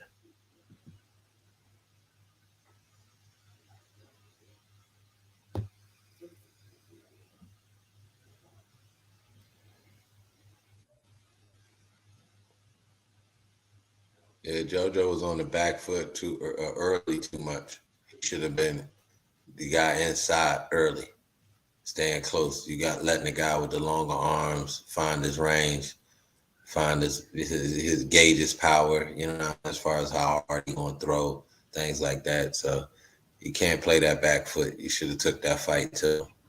JoJo did do better body work. I give JoJo that advantage throughout the fight. Hold on. Let me pause it right there. That's 30 seconds into the fight. I counted about maybe 4 or 5 different punch combinations. And this leads to what Chris G was saying. Like he couldn't time him. This is why he couldn't time him, because he was just switching it up. Yeah, switching it up. Downstairs. Exactly. Leads. He was doing lead lefts. Yeah, he was doing some smart things in there, but keeping Absolutely. the range from what I saw. He Exactly. kept the range. And then early, when he allowed JoJo to come to him, he implemented that high guard. Right. So JoJo, his combination selection wasn't there to fight through that high guard. Yeah. Let's keep it running. I like that jab to the body. Turned it into a hook a little bit. But you see Zepeda's getting all of these shots off without return fire. That's 2, 3, 4. I think JoJo didn't want to play that punch for punch game. You see that hook over the top? When he was throwing like this, bro, he was getting his hook off over the top. Check this out, vlog. Right here. See that right hand over the top? Beautiful shot. But the thing is, I don't think he got that. Yeah, see, that's one of them shots I think Zepeda put in the memory bank, and it wasn't a shot that was clearly there all night. Because if you look, I agree with that as well. I agree with that as well, because he remembered that shot. He remembered that. That's a clean, and I'm gonna run that one more time because that's important. Because you gotta make sure that you know what you're doing to be successful or offensively. So we're gonna run that one more time. Now, this is the difference between JoJo just sitting back, taking shots, and him being aggressive. See that right hand right over the top. And the reason he got it off, bro, is because he threw the other ones, but then he has Zepeda moving backwards. Backwards. That's what I said. Right. Yeah, he should have came. He could have came forward in the first round, even without being behind the jab, using his height, dipping down a little bit, and stepping into him. And probably making it more of a gritty fight early. Yeah, so you have to be more. So you have to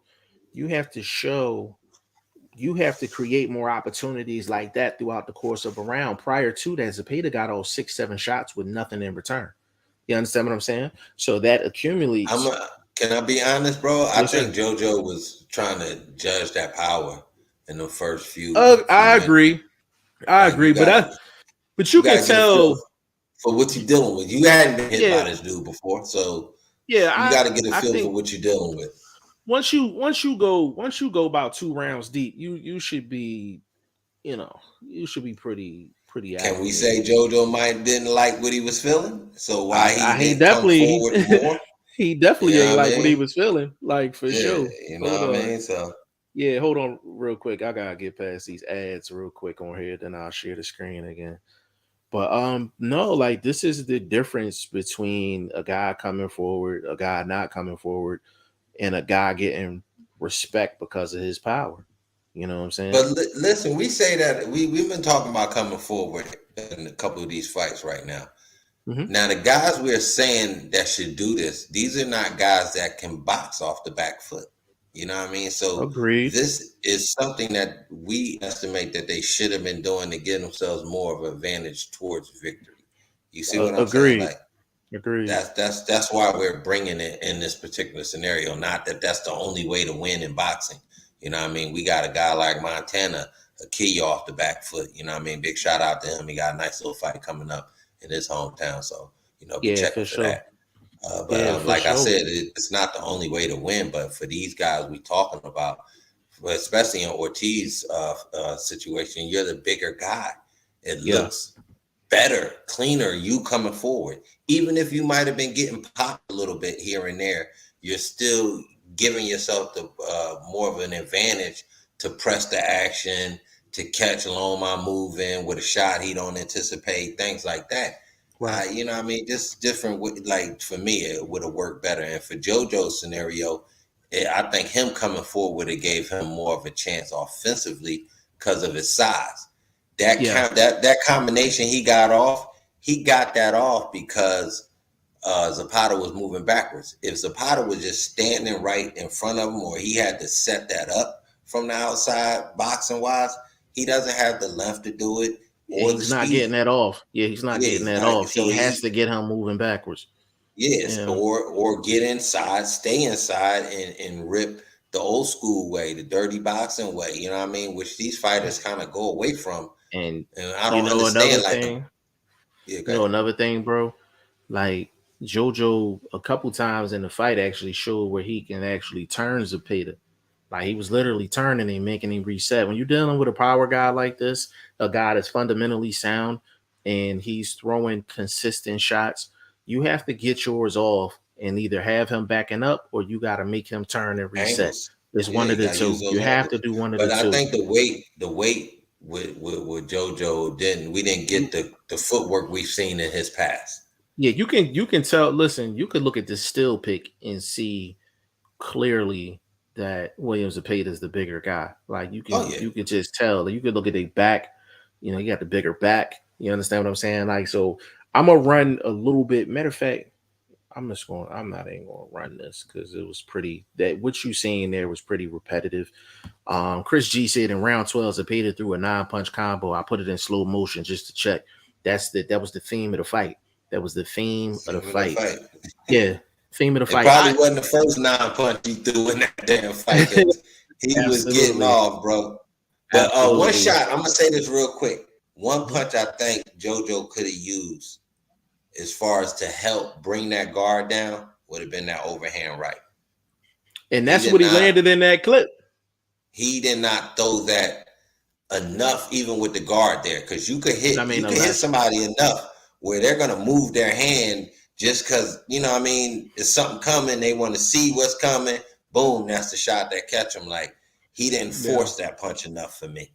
yeah, and I think JoJo realized two things early. Number one, he didn't like them shots he was feeling, and number two, he was just gonna be on a defensive most of the night, and he was just gonna take his chances on some singles. Yeah, So I and he think he did knew his fate. Yeah, I think early. he He knew knew it big early. he knew early. He knew early, and you could tell early as well, man. For the people that's watching, I haven't really said anything, but let me know how y'all feeling about the video clips that's being added to the podcast. It's definitely something that vlog and I like to do, something that we discuss.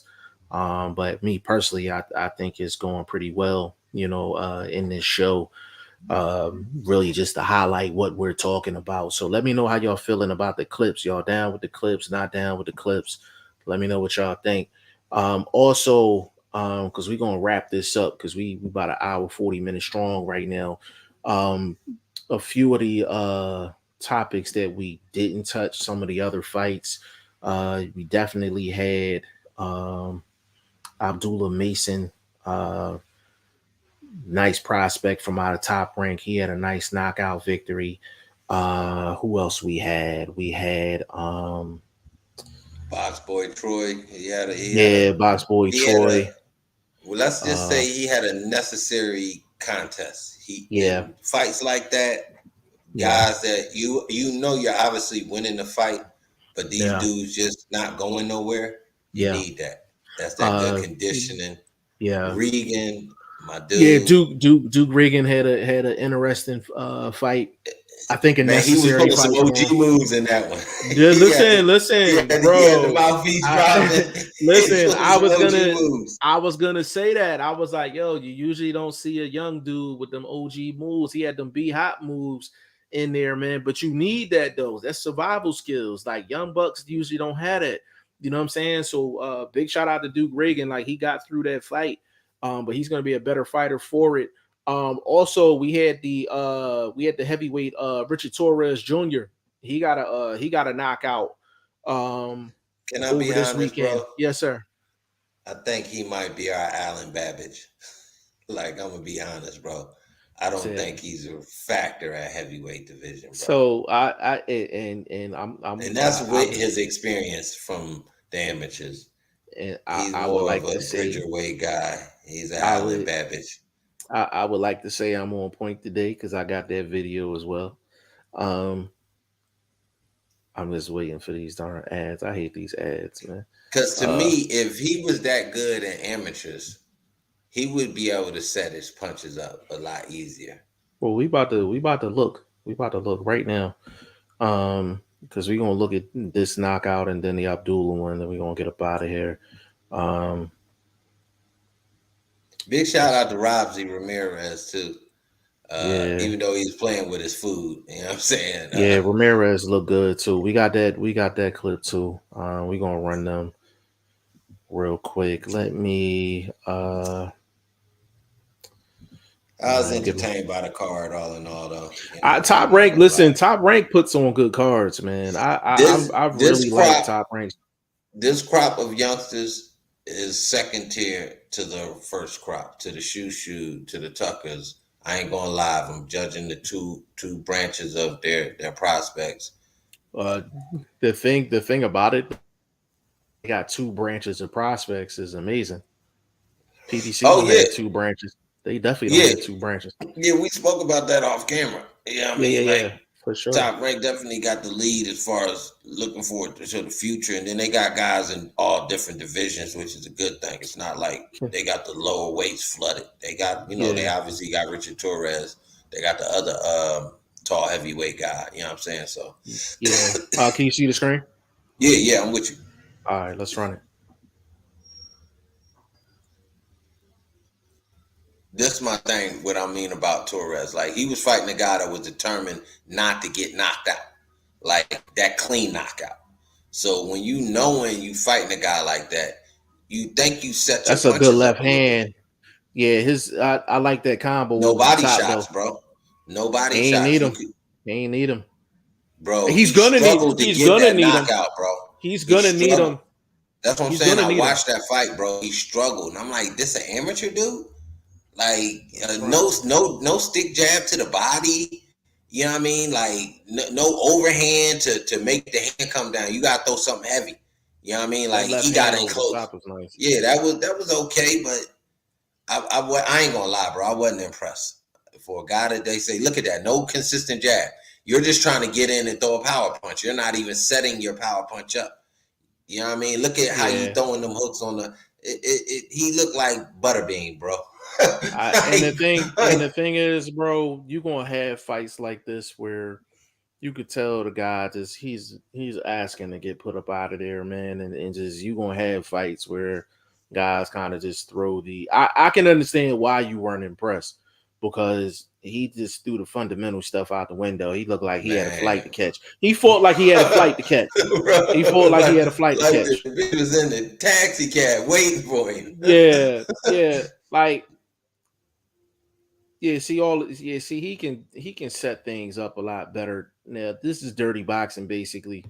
Yeah, what you gonna get in the heavyweights? You gonna get that kind of fighting, but a guy But fighting this level of dudes should be miles ahead when it comes to the setup. yeah, now You that know was a what I'm nice saying? left hand right there. That was a nice lead left hand. I'll definitely give him that. It's coming up right now. That's a And the nice lead lockout left wasn't hand. even clean, bro. Yeah, this is one of them. This is one of them fights where Look how he threw the shoulder in there. I'm like, bro, yeah. you could have stepped back and threw a body shot. You falling in and you hitting the dude in the mouth with your shoulder. Yo, This is very unclean. Very Andre Southgate funny. He said, LOL, Butterbean here listening. I mean, he Yeah. has that Babbage sort of character Yeah, S to him from this what was he a showed me in 2 Babbage. straight fights.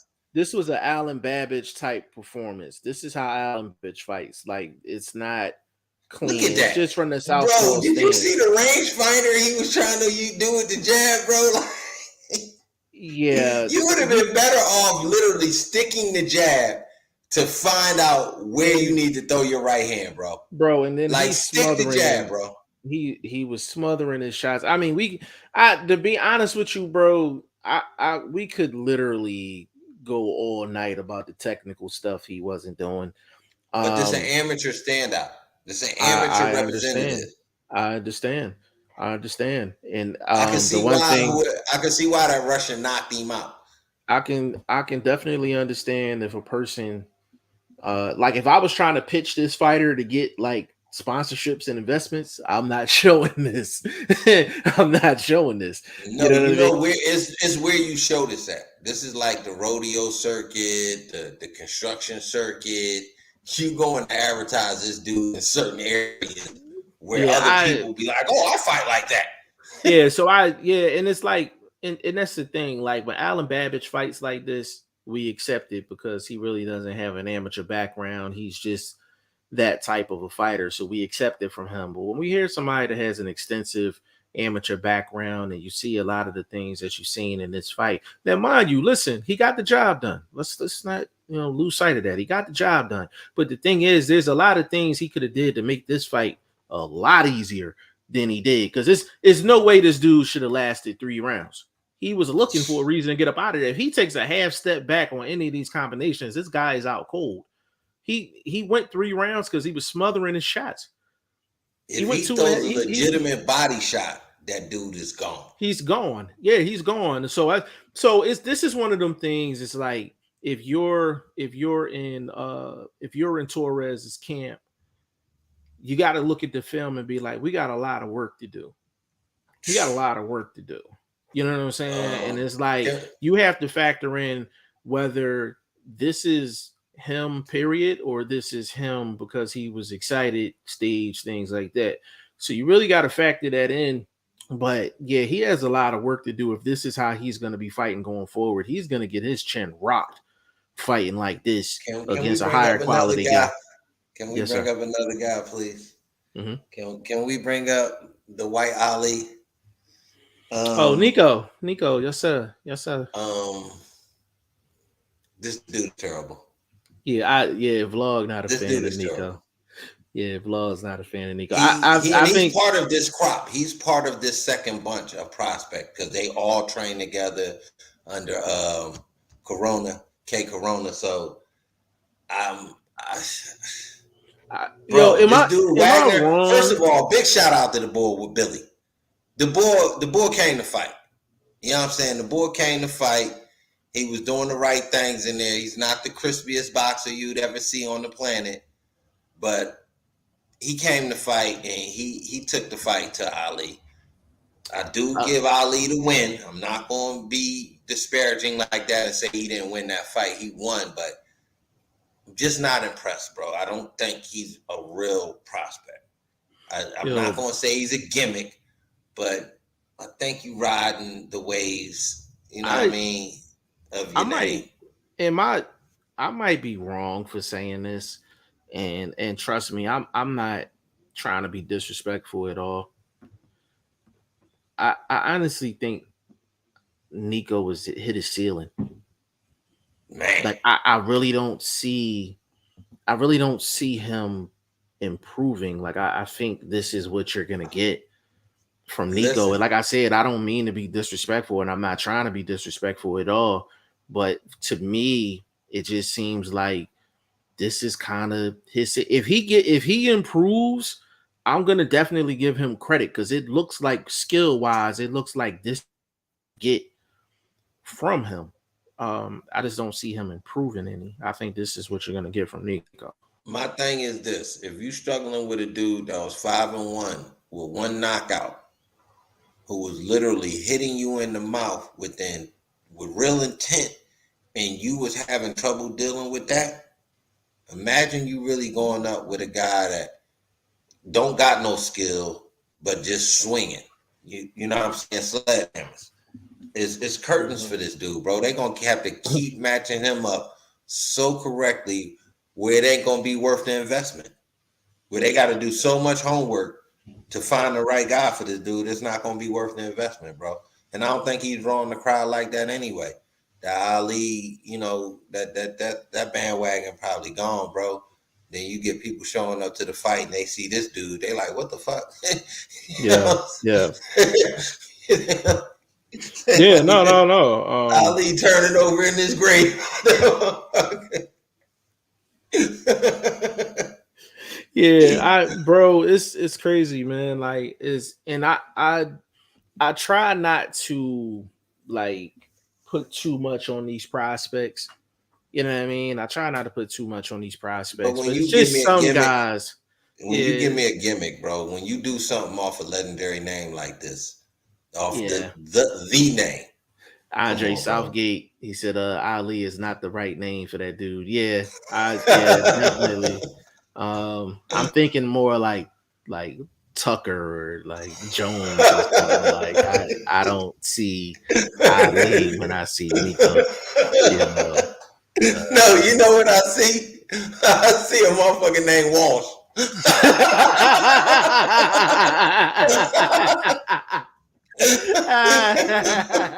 That's a clip. What's that? 152. That's a clip. So we had a 20-minute clip and a 152. All right. Oh that's my God, bro. I want to show this last clip before we get up out of here, man.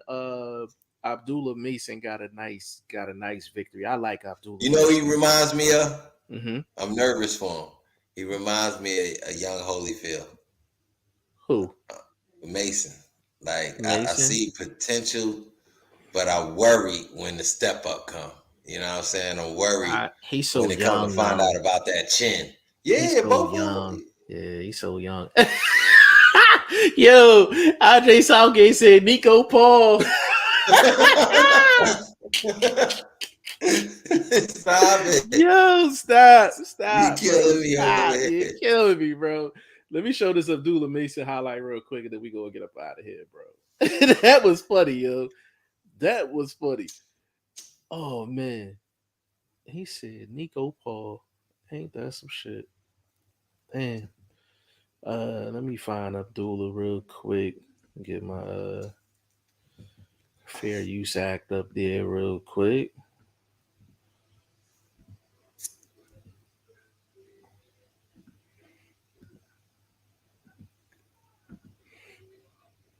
See the screen, bro? Yes, sir. All right, let's do it. All right, let's run it.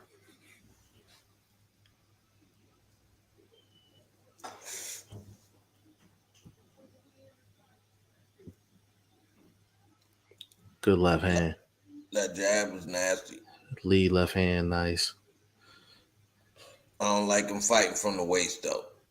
You play with your food like that. You know what I mean? That's why I said he was doing things that remind me of Holyfield, where, you know what I mean, you get a little bit ahead of yourself, where you believe in yourself a little bit too much and you kind of a little bit lackadaisical. So when you catch that first shot, or are you gonna be able to deal with it? His punches is very crisp though. Boy, Very he crisp. quicker than lightning out there, though. I ain't Yeah, gonna lie. he crisp. He crispy with the shots. Yeah, see, that's a beautiful shot. That's a beautiful shot. Caught Beautiful him shot. dipping. Went Yeah. low with him. Caught him dipping. Oh, you want to go low? Them And you see catching them him with it them a three couple shots to the times. body. Yeah. Oh I man. mean, for a Oh, taller that's guy, yeah, I he like can that rip. inside. Yeah, he Yeah, can rip, bro. I He can think rip. he's the A side of this second tier, but Oh, he's also the least experienced out of Box Boy, out of Regan, yeah, bro. He out of gets so much leverage on these body shots, bro. And he yeah. don't K squat Corona down. got one with this dude. Yeah, K he not Corona got squatting. one. He not squatting down with them shots neither. That's And just look at that all from frame, up bro. top. This dude can't do nothing but get bigger. Yeah, I like Abdullah Mason, man. I like Abdullah Mason, man. I All we right, cannot. all right, come on now. We got 8 names. We got Box Boy Troy. We got Tucker. We got Shoo, Mason, Regan. Shit. What's the other boy name? Tiger. Yeah, Which I who you giving? I my Whose rawness do you like the most right now? I, I would say Shoo first, and I would say Abdullah second. I think they are like they're like ultra talented. Like, and it's really a matter of like physically when they fill out. Oh my god, when they fill out, bro, they not even filled out yet. I get. I They agree not with even that. filled out yet. Like they like you ever see the Lions when they mane is just starting to grow in. It's not fully out there yet. Like that's what it is with them right now. When they fill out body wise, bro. Oh my goodness. But Shushu and Abdullah for me. Abdullah Mason for me. Those are the two Me, for my me. dark horse out of the bunch is Box Boy Troy. I like Mr. Troy too though. Transformer himself. I What I like like Troy. about him is his punch variety is bonkers. Like Yeah, this dude, I think he can throw every punch in the book. He damn near used them all Saturday night against that dude Lavalis, who was yeah, just, I mean, dudes out there fighting like old school Mexican, man. You know what I'm saying? Like just come forward, head down. You're gonna have to hit this dude everything in the kitchen sink to get him out of there. And the boy yeah, Troy couldn't do it, but I think you needed that experience. What I like about him, I think he's still raw enough that his fights can be entertaining. Because I yeah. still look at it from, I'm not a fan perspective, but from a boxing perspective. Yeah, Because I thought at any time Lavalis might be able to really land something to get his attention because he yeah, was throwing the volume, but he just didn't have the intent on the shots. So if yeah, somebody in there throwing like that with intent, they might be able to, you know what I'm saying, catch this boy Troy and, give us that sort of fight that's like shit.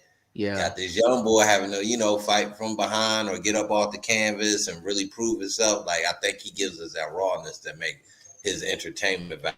I think the other guys, they gonna keep kind of giving them that A+ side, yeah, be fighting dudes that C minuses and the D's right now. But Box Boy, he in that borderline shit.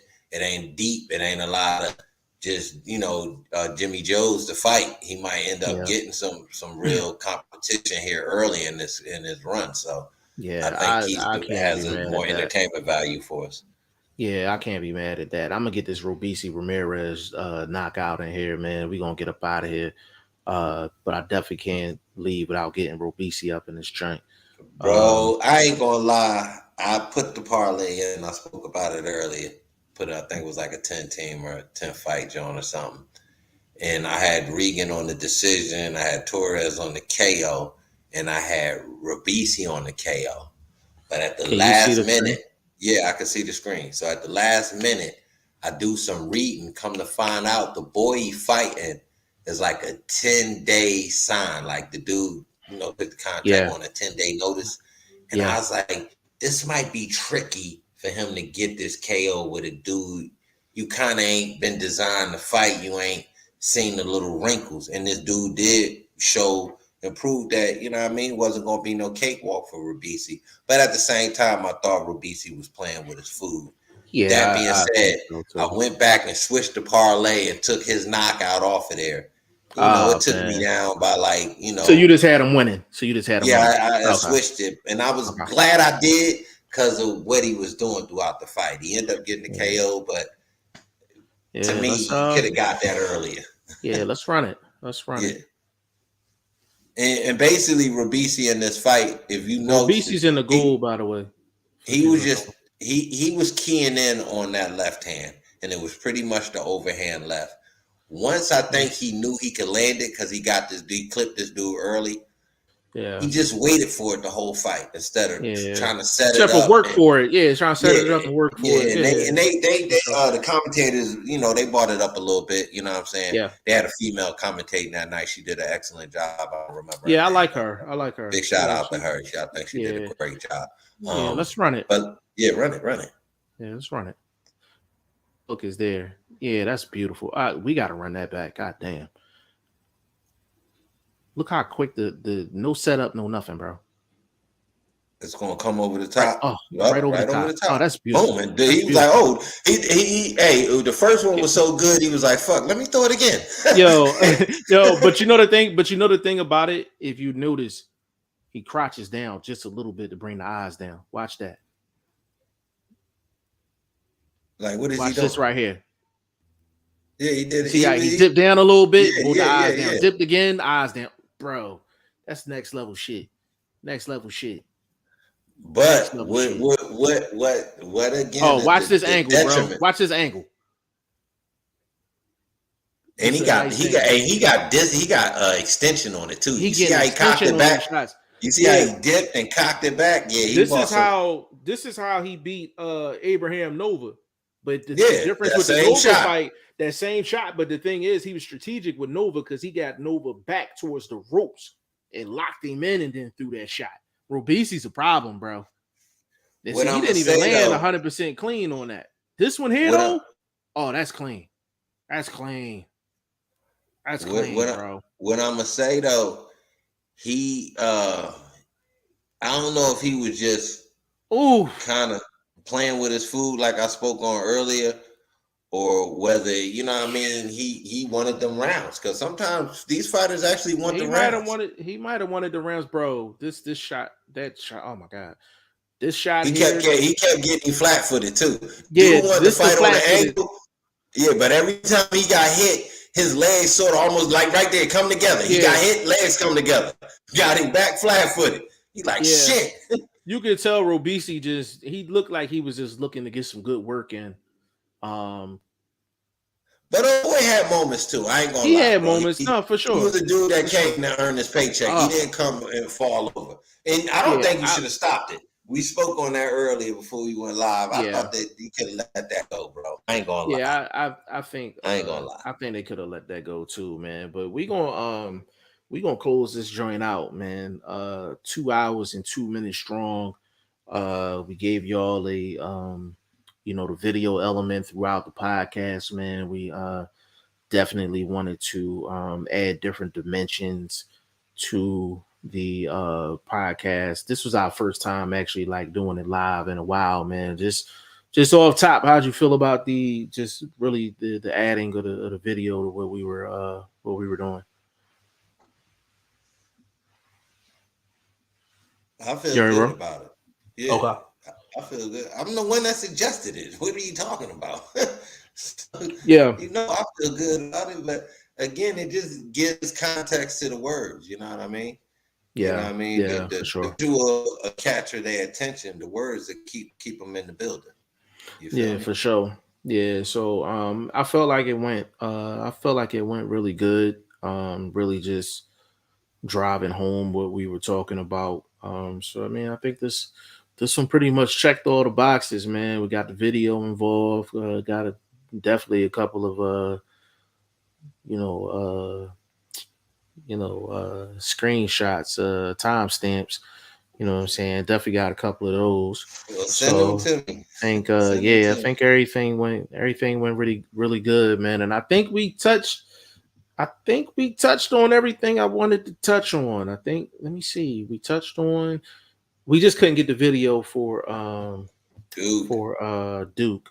We couldn't Y'all get would the have liked video for that. Duke. Or the I'm gonna try to mouthpiece coming find. out was I'm gonna try to find that video for Duke, even if I gotta OG record that shit. thing myself and bring it up. Go on ESPN Plus and bring that up that way. I'll do it that way too. But we touched on everything today, man. We got the Jake Paul thing out the way. We got the Lomachenko thing out the way. We got William Zepeda out the way. We got Abdullah Mason out the way. Rabisi Ramirez out the way. We got the heavyweight out the way. We even got some Nico in the conversation. So so I think we did a pretty good job today, man. So I need for y'all to follow my guy Boxing First Vlog, man. I need for y'all to follow him on YouTube, man. Give him your social media and all that, good brother. Man, I'm on Instagram, boxing the #1 STVLOG, bringing you betting on boxing numbers. Start doing other various stories that I find interesting and shoot my 1-2 on the gram since I'm not writing right now. So y'all might see a little bit of wordplay in the caption. Definitely give me a look up on the gram. Hit me up on Twitter at BoxingVlog. I'll drop a gem here and there. Sometimes I'll be getting into it with a couple of the clowns in these streets. So come check the wordplay over there. It's extravagant. It's miraculous. It's magnificent. You dig? So rock with me. Yeah, absolutely, man. Before I even get to mine, just a couple of announcements. We're trying to get feedback just on the podcast, period, man, like start times, things like that, man. So definitely get with a vlog on social media, get with me on social media, man. Any feedback is greatly appreciated. Secondly, I am looking into actually 3 different people now to take over the website responsibilities. I feel like we're just completely wasting a gold mine here. You know what I'm saying? So I'm definitely looking into that. Like I'm literally like interviewing like I'm an employer.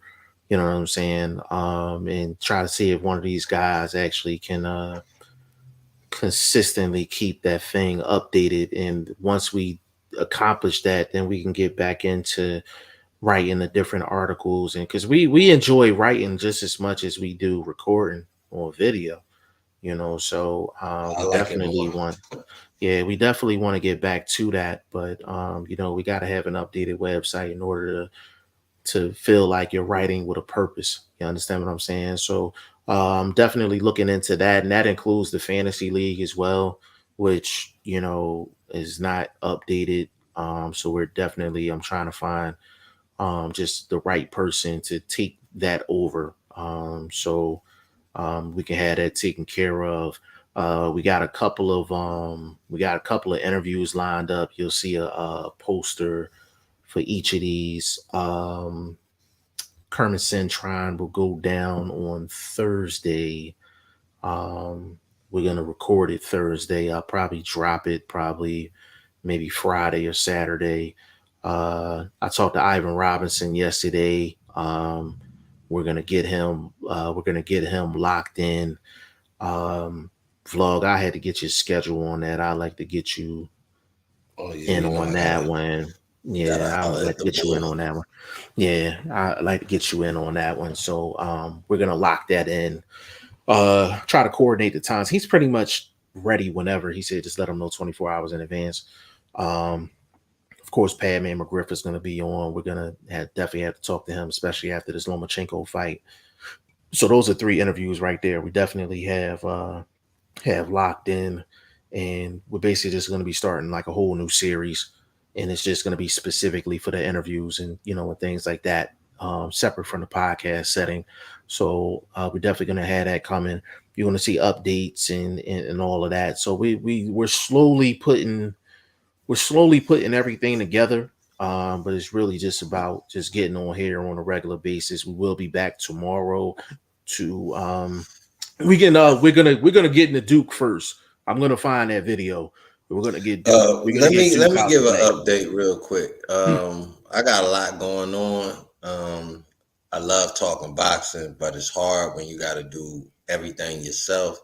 So the videos and everything I was making for my betting on boxing series, I got an idea that might help me switch it up.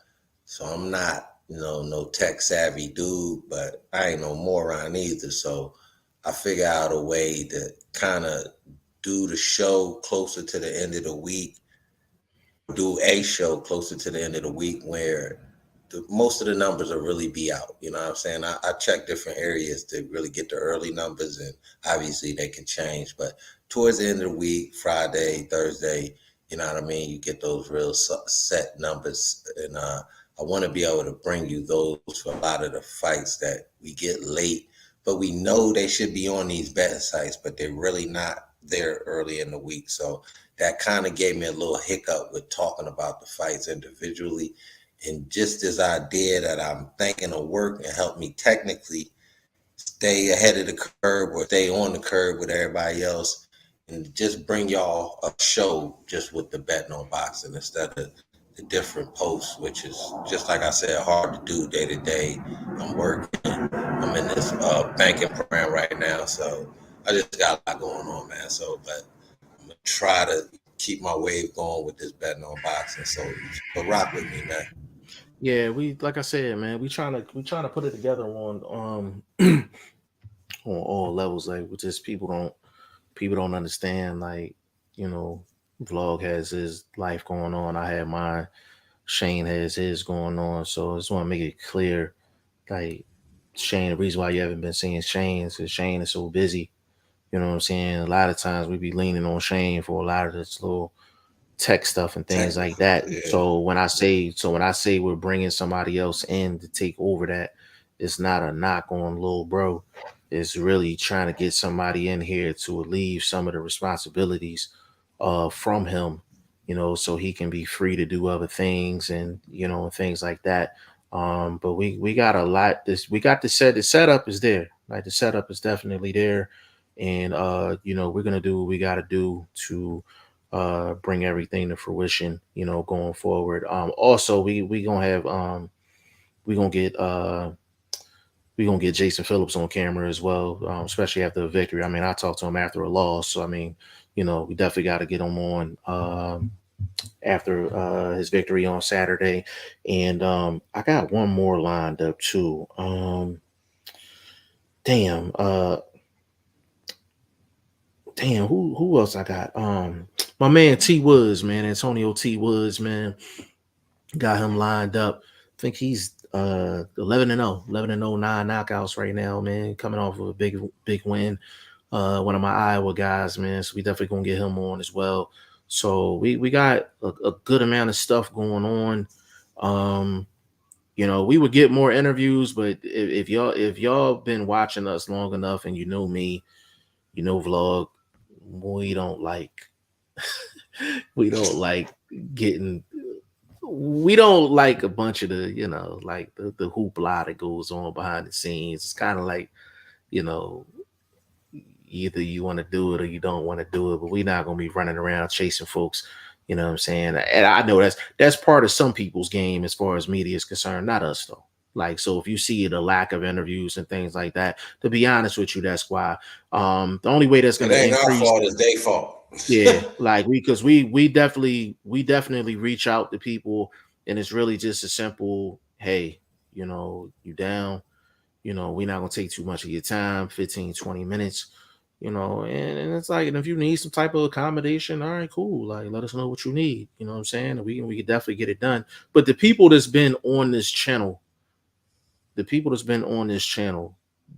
the ones that's like, they're like us, like, okay, cool, when, like, you know what I'm saying, and it's really no rap, like, it's like, all right, let's get it.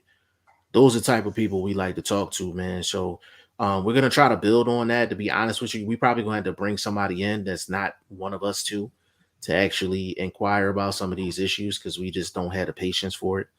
I get frustrated. Vlog gets frustrated. I probably take stuff personal to where I probably shouldn't, but like, I just be like, I get frustrated. You know what I'm saying? Because I feel like it's an opportunity. Whenever you get an opportunity to get exposure, like you get it, and especially when it's kind of like it'll be like a joint venture. Like, it seems like it's a Or no-brainer at to me. least from But a hardcore's perspective. Like these dudes don't really talk to the hardcores like that. These dudes looking for the licks from the mainstreams. See, we gonna ask you intense questions, relevant questions, not the fluff questions. You see what I'm saying? So, and it's engaging. We're gonna laugh. We're gonna be men. We're gonna talk amongst a round table about boxing. You know what I'm saying? yeah, So just if they wanted to give us a look, it'd be great for them, bro. Because like I said, man, we have people from all over the world that watch this show. it's a fact. All over the world. Big shout out to my dude Southgate. You feel me? Big shout out to Shane and the folks he got from London that watch and tap in with us. English guy and all the cats like that. Scott. And so this is an international show, bro. You don't never know Joseph what you missing. Joseph Joseph Will. Will. You know what I'm Yeah, saying? So you never know what lane you missing when you turn certain people down. You know what I mean? and They look at the numbers and think we don't got that reach. Yes, we do. nah, we definitely got that reach. Like, and it's like you gotta look at the demographic in which we're reaching. You may only see 50 people that watch the actual show, but it's probably 8 different countries within that 50. You In understand what different I'm saying? ranges, different age And ranges, different from age ranges, OGs to all the of that. young bucks. And then on top of that, the views is getting up there too. I mean, like this channel literally did 80,000 views in YouTube shorts in 48 hours. So we not, we not playing around. Like we really not playing around. We're trying to enhance on what we have going on. And we need people to understand, like once we hit this stride and the interviews is coming, the betting on boxing is more refined and things like that. Like y'all gonna see it. And we're not even gonna say anything. We just gonna let y'all see the development, you know what I'm saying, going forward, man. But Andre Southgate said one of the best shows out there, man. We appreciate you, bro, for sure, man. But listen, we didn't forget our little bro Shane. Definitely follow him on Instagram, man, at I_M Shane, the number one. I_M Shane, the number one, only on Instagram. Follow my man Vlog on all his social medias. Y'all can find me all over the place, man. Facebook, Instagram, Twitter. Everything's at G5 Jeff TV. And we'll have a couple clips of this show up definitely by tomorrow, maybe as early as even tonight. And we'll have that circulating on the social medias. But we'll be back tomorrow with episode 141 of the Goodfellas podcast. So on behalf of VP Shane, aka Ice Cold Shane, my man Boxing First Vlog, aka the General, aka Blunt, aka Blunt Bayless, aka Mr. 1K, and your boy G5 Jeff TV, aka G5, aka 5, aka the Guru, on behalf of the staff. This was episode 140 of the Goodfellas podcast. We will be back with you tomorrow with episode 141. We'll get with you.